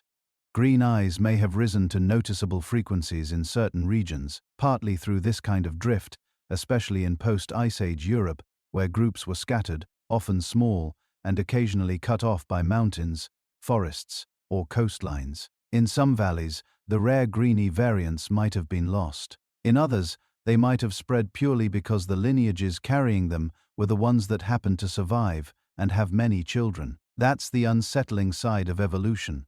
Sometimes what looks meaningful is just a fossilized accident. But there's another possibility, one that pulls us back toward function in a more subtle way. Some researchers have started asking whether eye color diversity itself might be linked to disease resistance. Not because green or blue or brown eyes magically block infections, but because the genes that shape pigmentation don't work alone. They sit next to other genes. They interact with signaling pathways. They affect how cells in the iris, skin, and even the immune system behave. They are hints, only hints so far that certain pigment genes correlate with different risks for autoimmune conditions, for some types of cancer, for light sensitivity, even for pain tolerance. Nothing conclusive, nothing that clearly says green eyes protect against X or blue eyes increase risk of Y, but enough to suggest that the story might be more complex than simple aesthetics. It's possible that in some ancient environments, a particular combination of pigment-related genes, ones that happen to produce green or hazel eyes, also nudge the immune system in a way that made certain infections slightly less deadly or slightly altered hormone levels or influence behavior. Tiny advantages that over thousands of years could help maintain diversity in eye color rather than allowing a single optimal type to sweep through the population. In that scenario, diversity itself is the advantage. A population with a mix of eye colors and the underlying genetic differences they represent might be more resilient to new diseases and environmental shifts. No single epidemic could wipe out everyone with the same vulnerability. Variation becomes a form of insurance. So where does this leave us? Sexual election and beauty, latitude and vitamin D, genetic drift and sheer luck, disease resistance and hidden tangled gene networks. All of them offer part of an answer to the question, why do green eyes exist? But none of them on their own fully explains the pattern we see today. Why green eyes cluster strongly in some populations and are almost absent in others. Why they appear more often in women than men in some studies. Why they sometimes correlate with other traits in ways we don't yet understand. The truth is, we don't have a single simple explanation. We have a puzzle with many pieces missing. Modern genetics has started to fill in some of those gaps. Large-scale DNA studies across Europe, the Middle East, and Central Asia are mapping which variants of pigment genes show up, where, and how they travel through time. Ancient DNA taken from burials lets us reconstruct eye color frequencies in populations that lived thousands of years ago, comparing them to modern distributions. Computer models simulate how sexual selection, natural selection, and drift might interact under different scenarios. Some research teams are even looking at how people respond psychologically to different eyes. E colors, how quickly we notice them in a crowd, how we interpret expressions, how we assign trust or danger, trying to see whether our brains themselves might be wired to treat rare colors differently. Out of all this effort, one picture is emerging with some confidence. Green eyes are not a single mutation, not one magic gene. They're the product of a delicate, unlikely balance. Enough melanin to avoid the pale blue of almost pigmentless eyes. Enough structural scattering to shift that brown toward a visible green. Multiple genes, multiple variants, all lining up just so that makes them rare. But rarity alone doesn't explain persistence. For that, you probably need all the forces together. Slight survival advantages in some environments, slight mating preferences in others, random drift in small groups, hidden links to immune function or metabolism, a web of tiny pressures and accidents, all working over many thousands of years. In the end, green eyes are a reminder of how evolution really works, not as a clean linear story but as a messy branching history of chances taken, disasters survived, and odd little traits that somehow improbably make it through. When someone with green eyes look out at the world today, there is no single reason their ancestors kept that color. No one advantage that guaranteed its survival. Just a long chain of winters and summers, migrations and meetings, loves and losses in which that rare combination of genes was never quite erased. It slipped through every bottleneck. It survived every turn of the dice, and now in the present it looks back at us, mysterious, luminous, and still not fully explained. Close your eyes for a moment and picture the planet at night. Not the city lights, but the hidden lights. Millions of pairs of eyes, most brown, many dark as polished wood, some grey like morning fog, some blue like glacial ice, and here and there, scattered like tiny signal fires across continents. The rarest of them all, green. They're not clustered in a single homeland.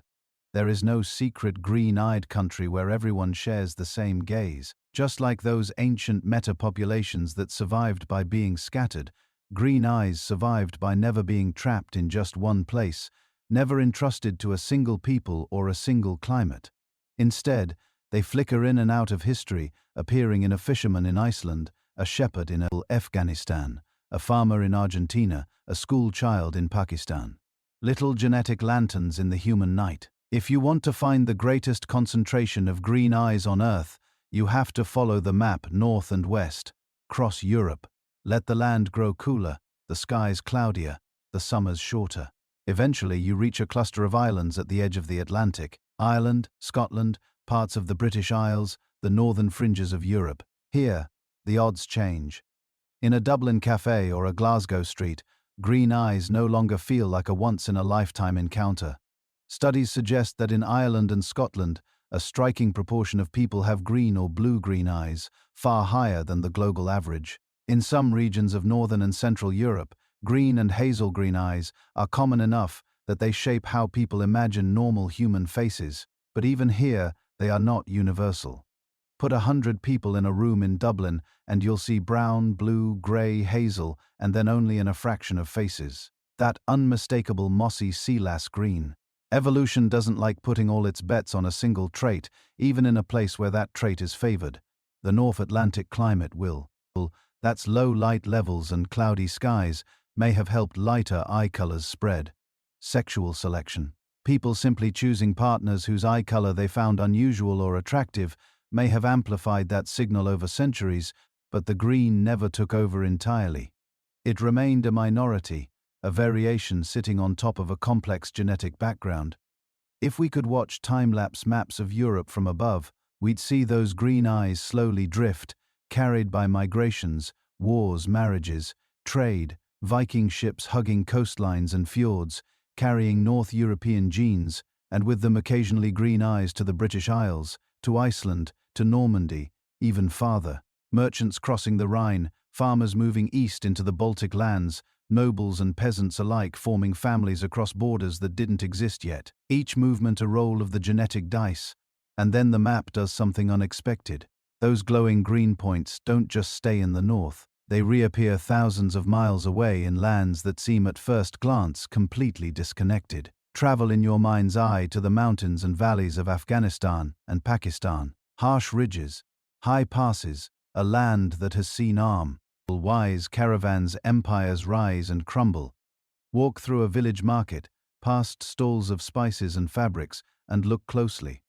Among the deep brown eyes that dominate this part of the world, every so often you notice something that seems out of place. Pale eyes, grey hazel, and often enough to be remembered, piercing green. For many viewers, the most famous example of this came in a single photograph.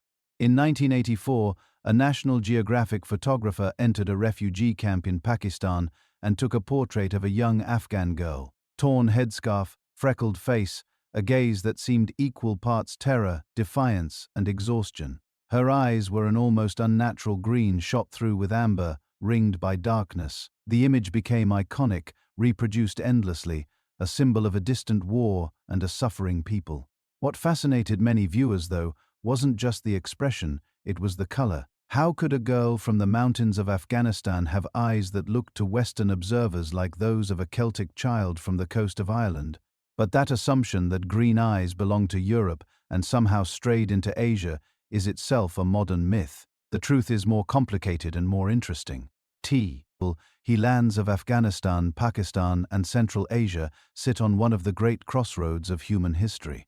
For tens of thousands of years, this region has been a highway, a meeting point for populations from every direction. Some scientists and historians point to the legacy of steppe nomads, Indo-Aryan tribes, Scythians, Sarmatians, later Turkic and Mongol peoples. Others look to the armies of Alexander the Great, pushing eastward from Macedonia in the 4th century BCE, leaving garrisons, intermarriages, and mixed descendants in places like Bactria and the Hindu Kush. It's tempting to imagine green eyes in those failures and cavalry units carried along the dusty tracks of Central Asia. There's even a long-standing folk theory that some modern Central Asian communities with fairer features are descended from those Hellenistic soldiers. Genetic studies show that the picture is not that simple. Yes, there are traces of Mediterranean, West Asian, and even European-like ancestry in some groups. But there are also far older layers, ancient Iranian, South Asian, and Central Asian lineages that long predate Alexander, layered together like sediment in a cliff face. Silk Road travelers added more layers. For centuries, caravans moved between China, Persia, India, and the Mediterranean, bringing silk, spices, metalwork, and genes. A merchant from Samarkand with hazel eyes might have children with a woman from a mountain village where everyone for generations had brown eyes. Most of their descendants would still be brownied. But now and then, when the right combination of genetic variants lined up, a child would be born with eyes the color of green glass. The Tune people living across Afghanistan and Pakistan have long fascinated outsiders with their diversity of features. Many Tunes have the dark hair and brown eyes typical of the region. Some, though, show lighter eyes, hazel, gray, blue, and green. Stories circulate in villages and on the internet claiming descent from lost tribes, wandering armies, forgotten migrations. The reality is more modest, but no less remarkable. The Ton genetic tapestry is complex, shaped by millennia of local continuity, mingled with periodic incoming threads from Central Asia, the Middle East, and perhaps at times beyond. Green eyes do not need a single heroic ancestor to explain them. They require only that the right set of genes from different directions at different times end up meeting in the same person. In the rugged valleys of the Hindu Kush, as in the damp coasts of Ireland, that has happened often enough to be noticed, rarely enough to be remembered. Now let's cross an ocean, sail west across the Atlantic, past the point where ancient navigators dared not go. Reach the coasts of Brazil, the estuarines of Argentina and Uruguay, the highlands of Chile, the Andes of Colombia.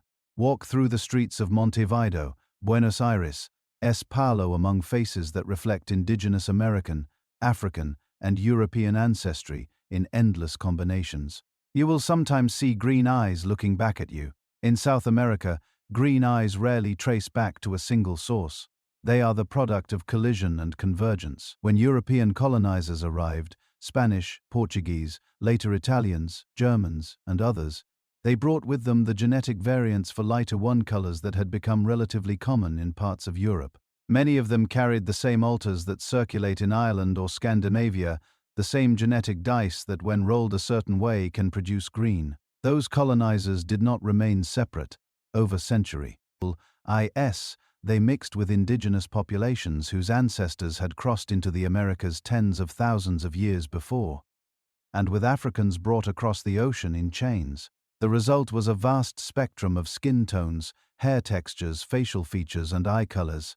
In certain families, a great-grandmother with brown eyes and indigenous ancestry, a great-grandfather from Portugal with blue eyes, and a hidden African ancestor from Angola might all contribute pieces of a genetic puzzle. A few generations later, a child is born in Lima or Porto Alegre with eyes that surprise everyone, unmistakably green.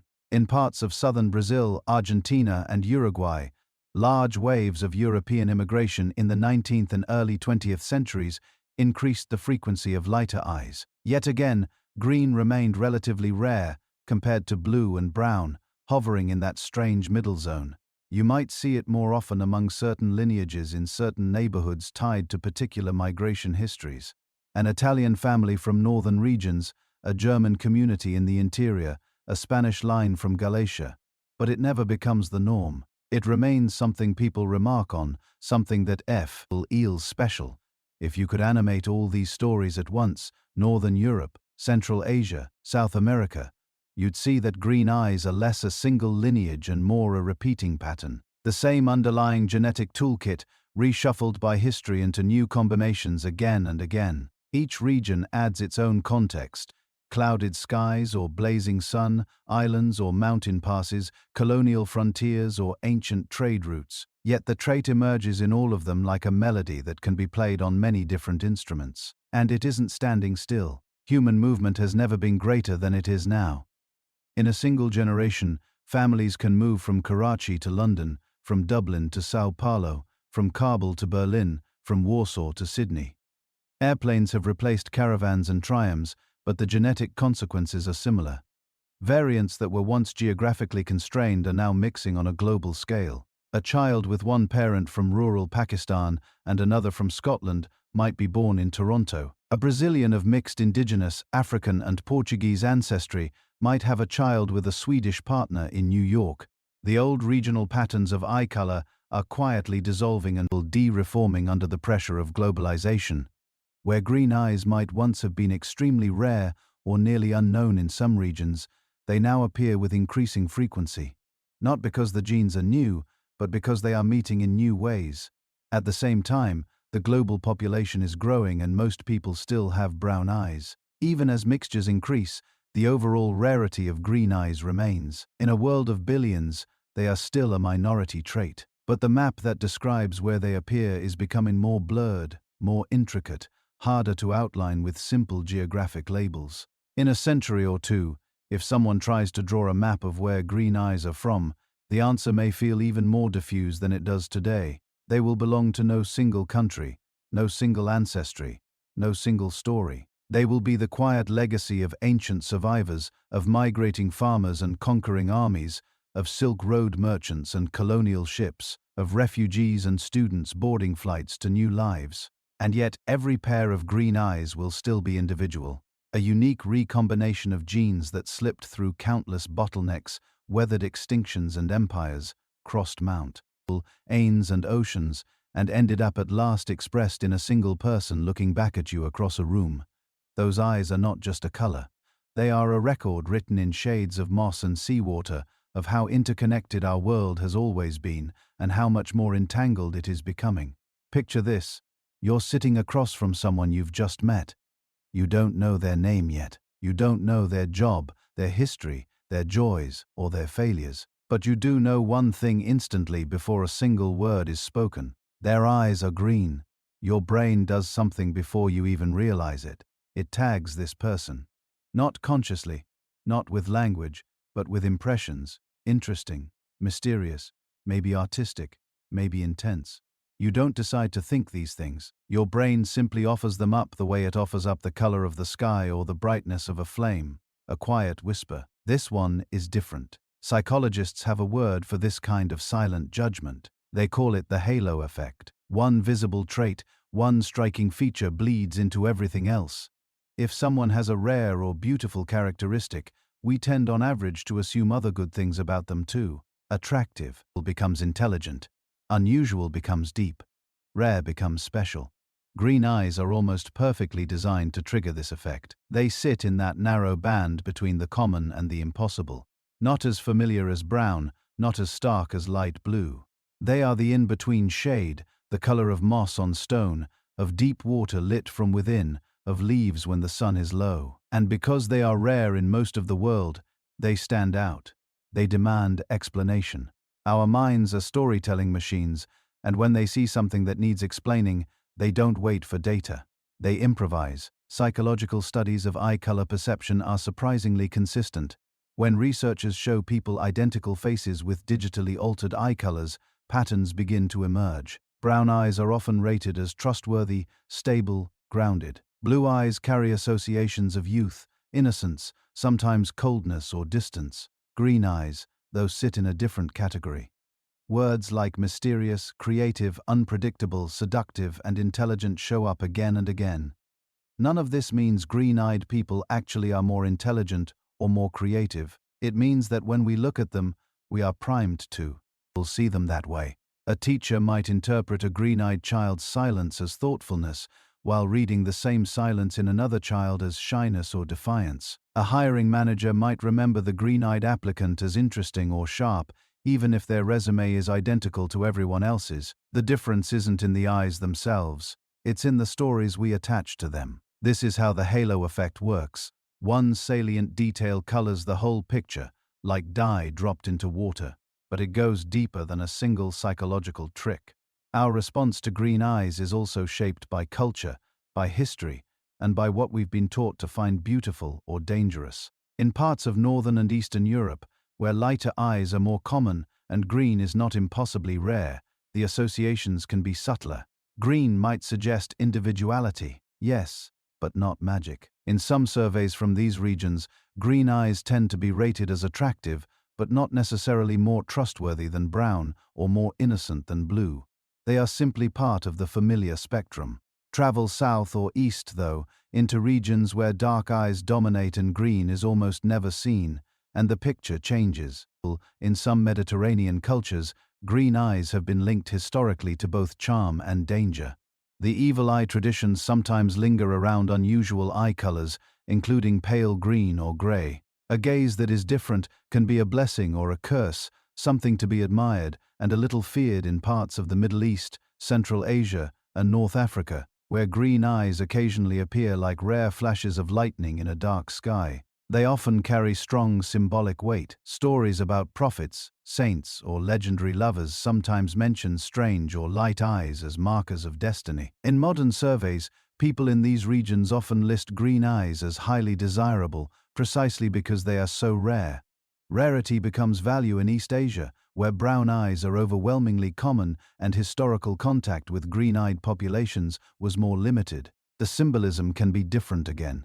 Lighter eyes, including green or hazel, sometimes read as foreign, exotic, Western. In some modern media out of Japan, Korea, and China, green eyes mark characters as otherworldly spirits, game avatars, fantasy heroes. Here, the halo effect merges with the idea of the outsider. Green eyes don't just suggest mystery. They suggest a different world entirely. Yet wherever you go, one pattern tends to hold. Rare physical traits draw attention, and attention shapes judgment. Evolutionary psychologists have tried to make sense of this traction. Humans, like many animals, are drawn to novelty up to a point. Too much difference can trigger suspicion. A little difference can be fascinating. When researchers ask people to rank preferred eye colors in hypothetical partners, they ask them to rank the most preferred eye color for each partner. Green often scores unexpectedly high, especially in cultures where it is not dominant. Men and women alike sometimes rate green-eyed faces as more intriguing, more sensual, or more memorable. There are theories about why. Some suggest that rare traits may once have served as honest signals of genetic variation. If you live in a small, relatively isolated population, someone with a visibly unusual trait might carry gene variants from a different lineage. Pairing with them could, in theory, reduce inbreeding, bringing new combinations into the gene pool.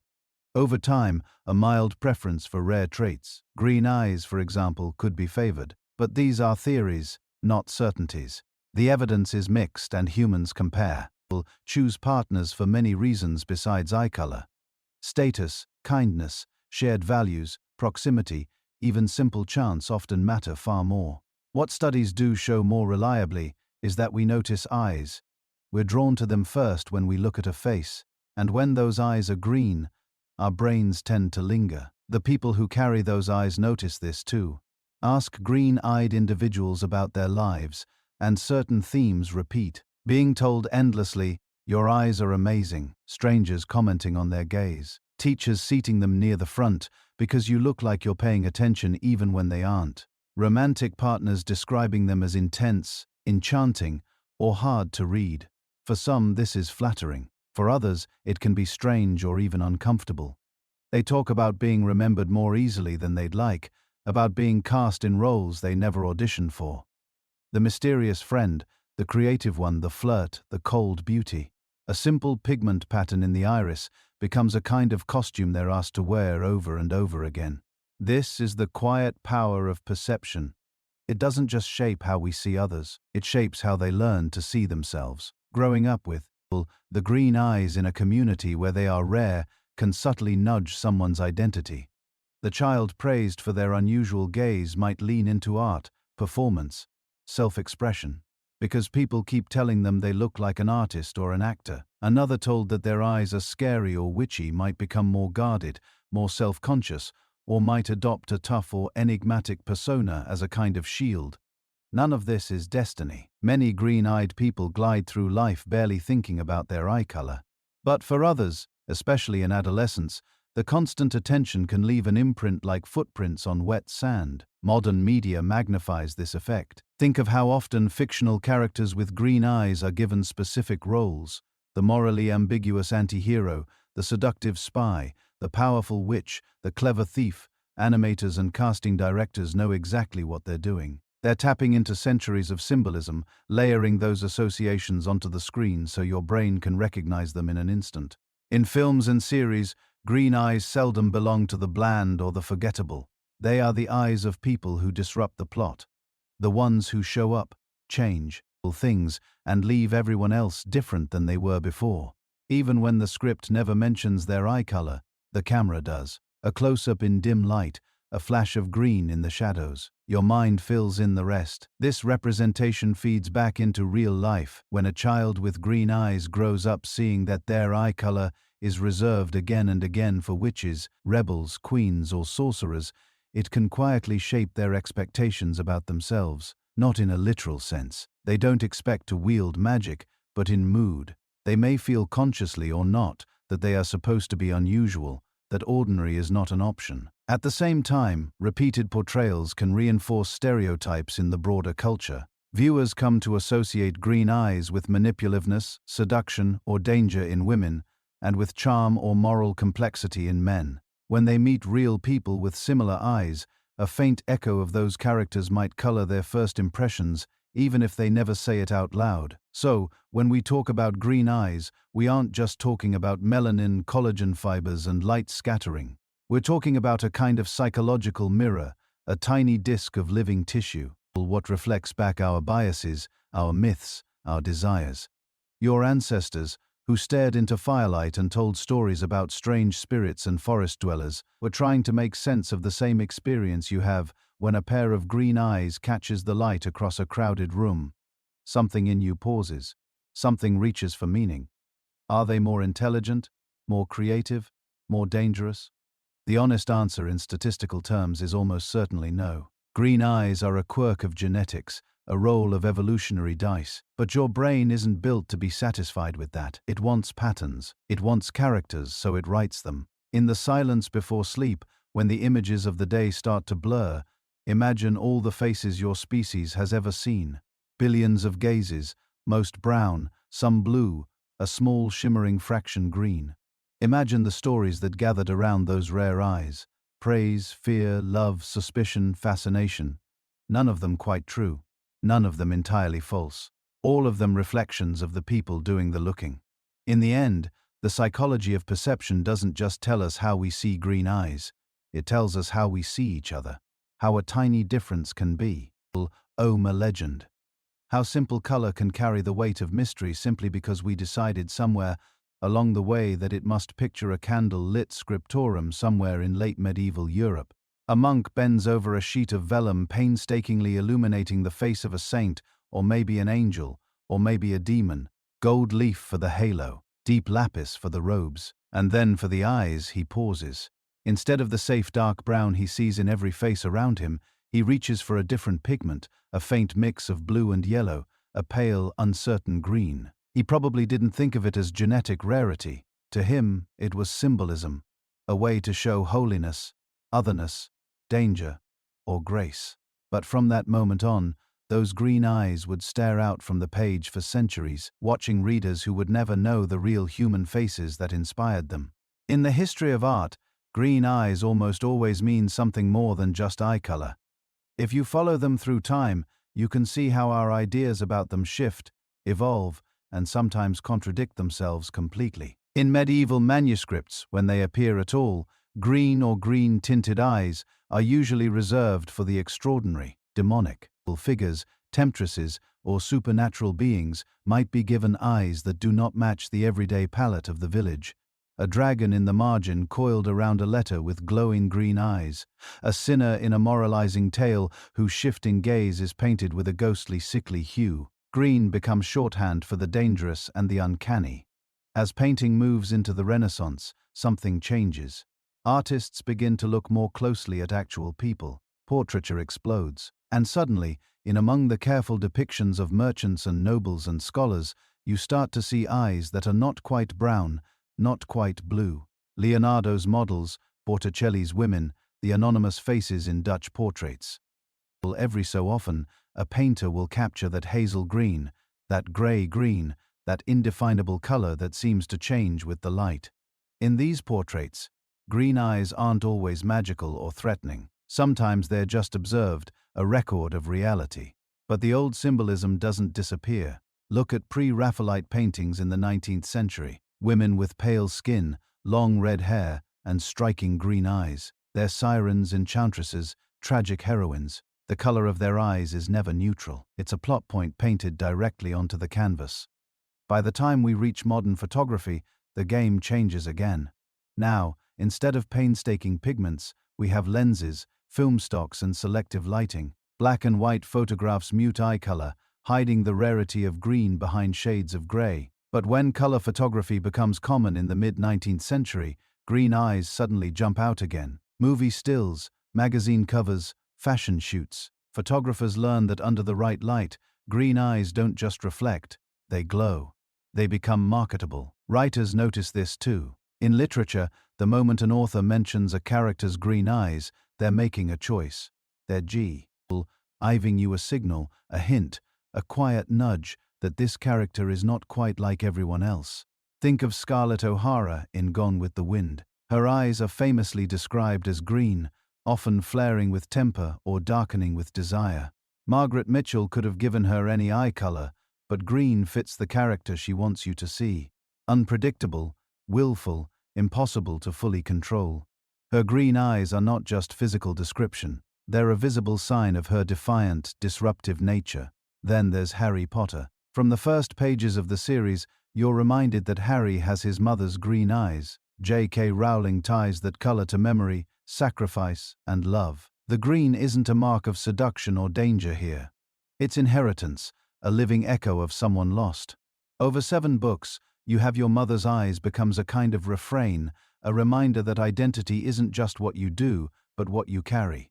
Other authors use green eyes to hint at the supernatural. Witches, fae, shapeshifters, and morally ambiguous heroes are often given green eyes as a kind of literary shorthand. Without saying a word, the writer tells you, watch this one. They're important. They're unusual. They might be dangerous. Or they might save everyone. Sometimes green eyes are used to mark cultural distance. An outsider in a crowded city, a foreigner in a homogeneous town, a child born into a family where no one else looks like them. When a novelist chooses green eyes, they're often choosing difference. Filmmakers understand this instinctively. Hollywood has spent decades learning how to turn green eyes into a visual weapon. Close-ups linger just a little too long. Lighting technicians arrange soft boxes and catchlights to make pale irises burn against darker backgrounds. Directors tell actors, look up right into the lens.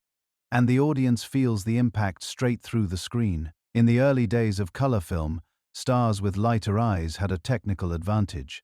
Their eyes registered more clearly, more vibrantly under harsh studio lights. Actresses and actors with naturally green or hazel green eyes like Vivien Leigh, whose portrayal of Scarlett O'Hara only reinforced that literary image, became iconic in part because the camera loved their eyes. Over time, Hollywood also learned to fetishize them. Posters zoom in on a single eye. Taglines talk about those eyes. Ains with piercing green gazes stare out from the shadows. Femme fatale and mysterious strangers are cast, costumed, and lit specifically to highlight that rare shade. In fantasy and science fiction films, green eyes are often exaggerated with contact lenses pushed into neon, cat-like, or unnaturally bright tones to signal inhuman power. The message is subtle but constant. Green eyes are special, desirable, valuable. Poets have been saying the same thing in softer, stranger ways for centuries. In many European traditions, green eyes in poetry are linked to nature. The color of forests, moss, new leaves after rain, a lover's green eyes are likened to spring, to renewal, to the dangerous beauty of deep water you can't quite see the bottom of. Other times, they're linked to jealousy. The green-eyed monster, a phrase popularized by Shakespeare, doesn't originally refer to eye color at all. It's a metaphor for envy. But over time, in the popular imagination, the two ideas blend: green eyes and jealousy, green eyes and passion, green eyes and the unpredictable storms of emotion. In Persian and Urdu poetry, eyes, regardless of color, are often the central image of love. But when color is meant, ionized green can carry a complex charge. The color of gardens, paradise, and also of spiritual knowledge. Sufi imagery sometimes ties green to divine mystery. A poet might describe eyes as green not just to say they're beautiful, but to hint that they see more than ordinary eyes, that they look beyond the surface of the world. In modern song lyrics, green eyes become more intimate. They're used as anchors for memory. Her green eyes in the doorway. His green eyes across the bar. The color is a hook, a way to fix one person in the mind forever. Not just eyes, these eyes. As all these images pile up, paintings, novels, poems, films, a new industry quietly moves in to monetize the dream. The modern beauty industry has become expert at selling the illusion of rarity. If only 2 to 3% of people have naturally green eyes, then green eyes become a kind of luxury good, something you can buy, at least for an evening. Colored contact lenses promise emerald, jade, sea green, or mystic hazel. Makeup tutorials teach specific techniques for green eyes, even if the model doesn't actually have them. Warm copper eyeshadows, plum liners, gold highlights carefully chosen to make any hint of green in hazel or light brown eyes seem more pronounced. Brands name products after gemstones, forests, mermaids. They're not just selling pigment.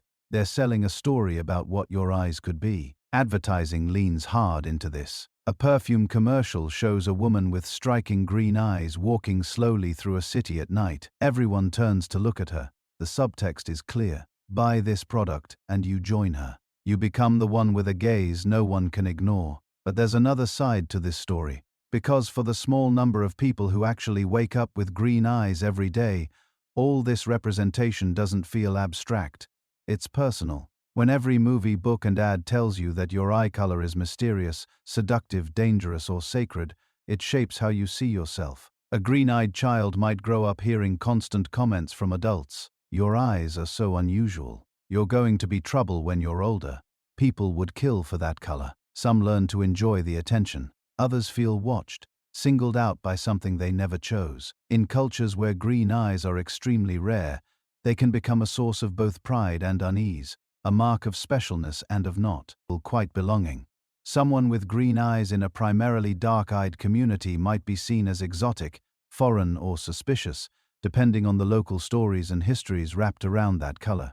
Media doesn't just reflect these feelings, it amplifies them. A green-eyed teenager who has grown up on stories of powerful, magical, or impossibly attractive characters with eyes like theirs may lean into that identity or push hard against it, trying to be seen for more than a pigment in their irises. And for everyone else, exposure to these images changes perception too. Studies in psychology suggest that we don't just passively observe physical traits, we load them with expectations. If you've spent your life seeing green eyes portrayed as passionate and unpredictable, you may, without realizing it, start reading those traits into the real people you meet who happen to have them. In this way, a simple biological variation, light interacting with melanin and collagen fibers in the iris, becomes a cultural mirror. Art, literature, film, poetry, and advertising take that tiny genetic accident and build stories on top of it. Then those stories feed back into the lives of the people who carry the trait. The result is a loop. Green eyes create myths. Myths change how we see green eyes. Over centuries, layer after layer of meaning accumulates until it becomes almost impossible to look at a pair of green eyes and see just a color. You're seeing every painting, every poem, every whispered comment behind them. And yet behind all of that, the quiet mystery remains. This rare color, born of scattered genes and ancient migrations, still has the power to stop us, catch our breath, and make us wonder why something so small can feel so significant. Now, drift your mind forward. We've wandered through Ice Age bottlenecks, Bronze Age myths, medieval superstitions, and modern science. But green eyes are not just a relic of the past. They're an unfinished story still being written in the DNA of people alive tonight. And the final chapters haven't been drafted yet. So, what happens next?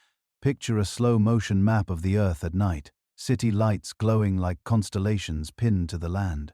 Airplanes arcing between continents, each one carrying a handful of eye colors, a handful of genes quietly reshuffling the human deck. For most of history, green eyes were clustered, pockets in northern and central Europe, small enclaves in Western Asia, scattered occurrences elsewhere, often rare enough to be noticed, commented on, even feared. But the modern world doesn't respect those old boundaries. Every year, more people move, intermarry, and have children with partners whose ancestors stood on entirely different shores. Genetic isolation, the quiet, slow process that once preserved local traits, is dissolving. In its place, something new is emerging. A truly global gene pool. So, what does that mean for green eyes? At first glance, you might think they're destined to vanish. Brown eyes are genetically dominant. They're supported by multiple pathways to high melanin production in the iris. Put a dominant trait into a mixing bowl with recessive or partially recessive traits, and the dominant one tends to win, at least in the short term. But evolution doesn't play simple games, and neither does population genetics. Green eyes occupy a strange middle ground. They're not just weak blue or muted brown.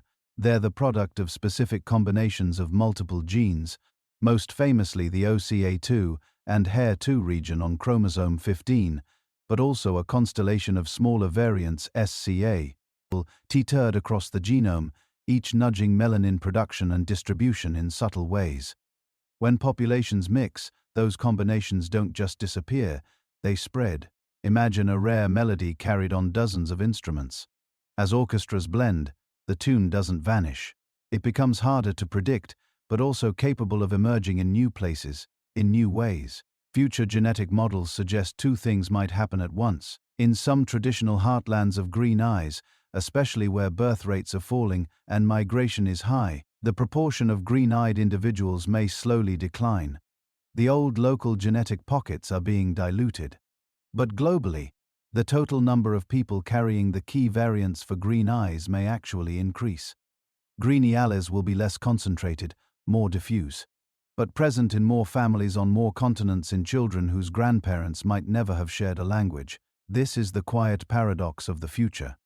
Green eyes may remain rare in percentage terms, yet more common in absolute numbers, less associated with one region, more scattered across the planet, the rarest gaze slowly becoming the world's shared inheritance. And then there is a different possibility, a more deliberate one. For most of human history, eye color was fate. You took what your parents' genes handed you. There was no negotiation. Now, for the first time, that's beginning to change. In laboratories tucked away behind unremarkable doors, scientists are learning to read and rewrite the genetic code itself. CRISPR clustered regularly into space. Short palindromic repeats. Sounds like something a medieval scribe might have invented, but it's really just precise molecular tool.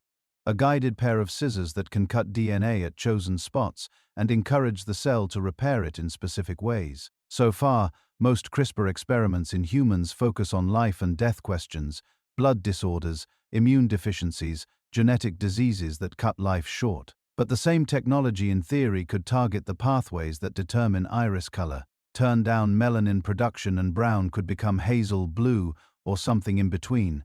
Nudge the right variants and a child could be born with eyes the color of sunlit moss, even if no one in the family tree ever had them.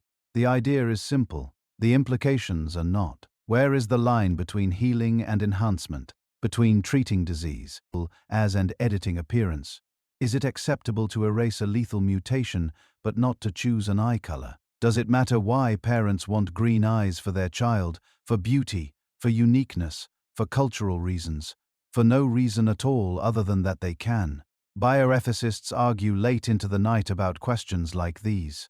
Philosophers wander into the debate, religious leaders, lawmakers, patients, parents. Some warn that once we open the door to cosmetic gene editing, it may never close. We might slip into a world where traits that were once natural lotteries become consumer choices, where eye color is sold like paint swatches, and where rare is no longer a gift of chance, but a product line.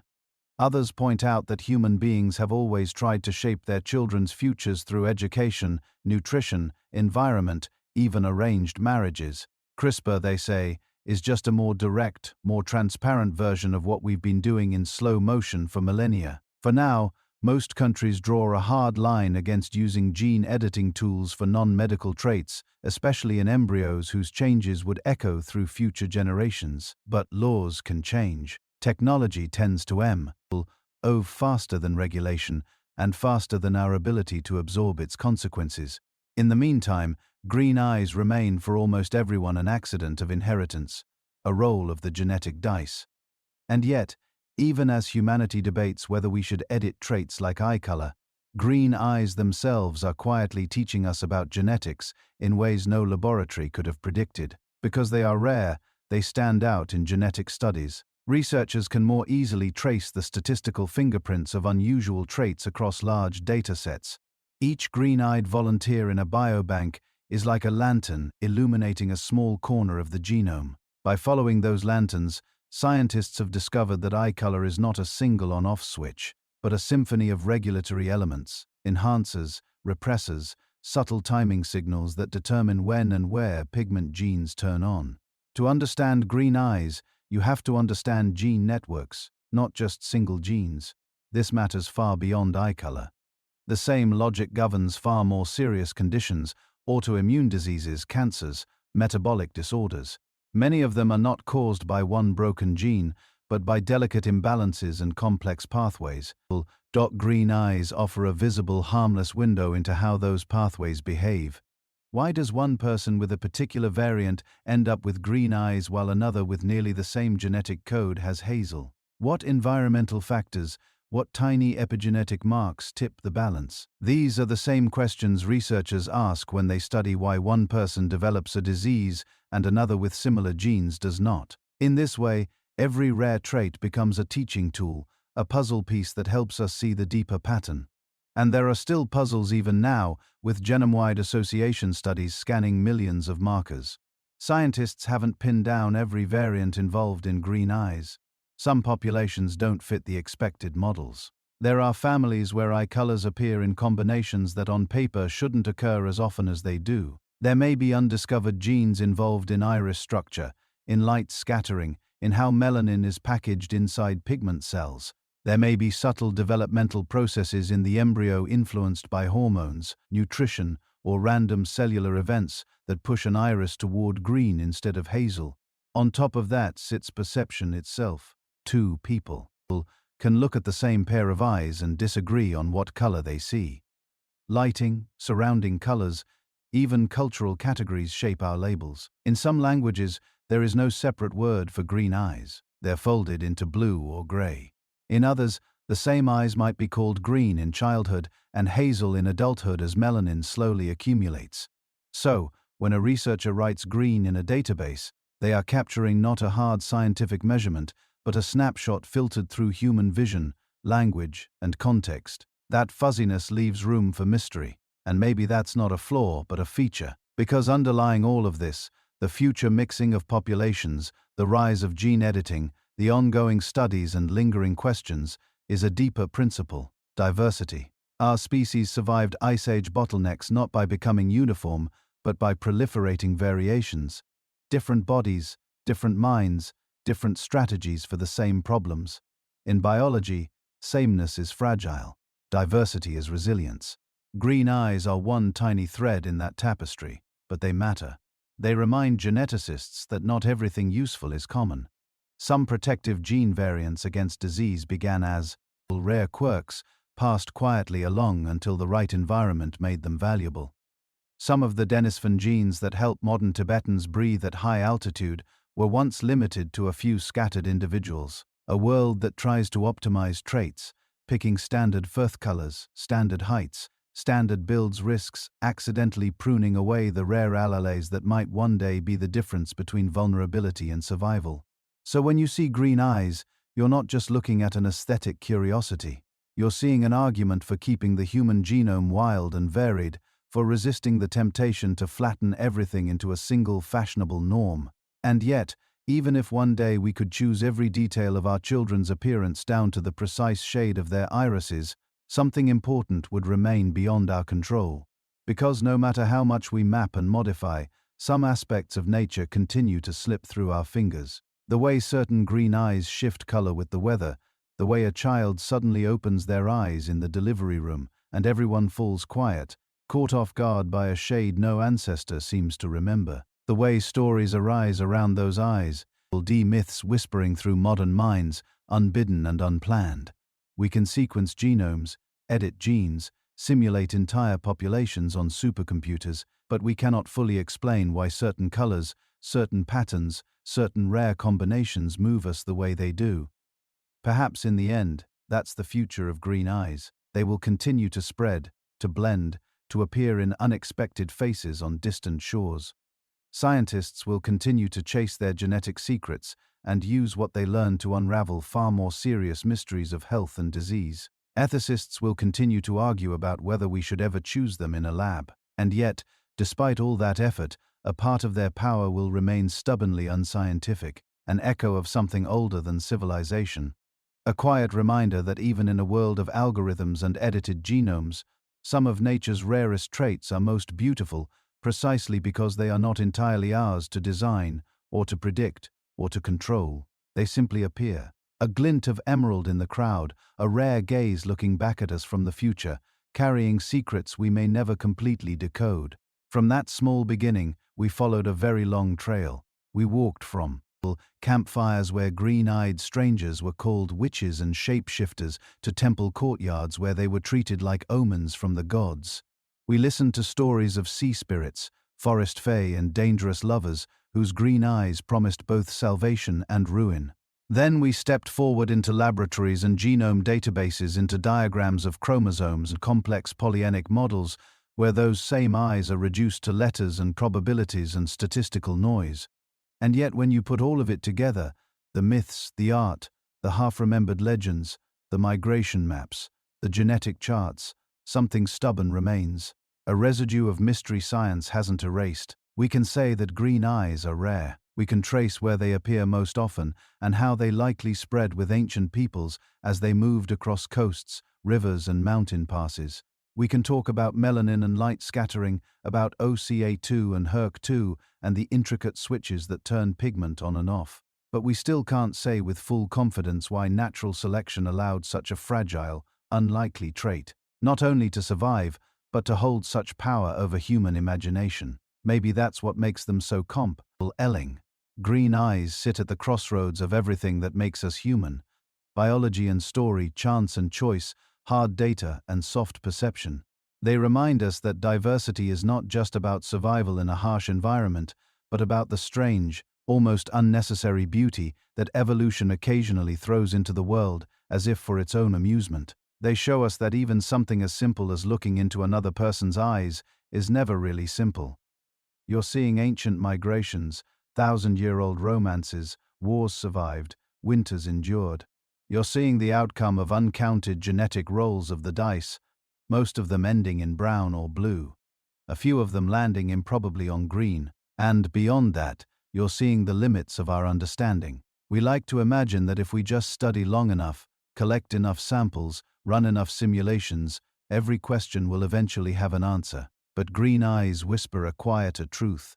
Some of the things that move us most deeply. Why does this color feel mysterious? Why it catches in poetry and painting? Why it lingers in memory?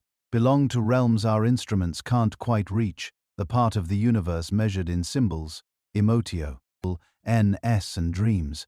As you drift towards sleep, You don't have to solve any of it. You can let the questions stay open, somewhere between the glow of a campfire in the Bronze Age and the cool light of a modern screen, between superstition and science. Green eyes continue to watch us, and we continue to wander back. Thank you for wandering through this long night of history with me. From ancient altars and medieval alleyways to genetics labs and modern city streets, your time, your curiosity, your willingness to sit with a mystery, that's what keeps journeys like this possible. If you're still awake and you'd like to help this story travel a little further, you can gently tap like or subscribe so you don't miss the next quiet walk through the past. If you feel like sharing, I'd love to know where you're listening from. What country, what city, what little corner of the world is turning dark or beginning to lighten as this plays. For now, you can let the stories fade like the last reflections in a pair of closing eyes. The world will still be full of questions in the morning. Green eyes will still be there, rare, unrequired, and somehow essential, reminding us that even in an age of explanation, there is room for wonder. Rest well, sleep well.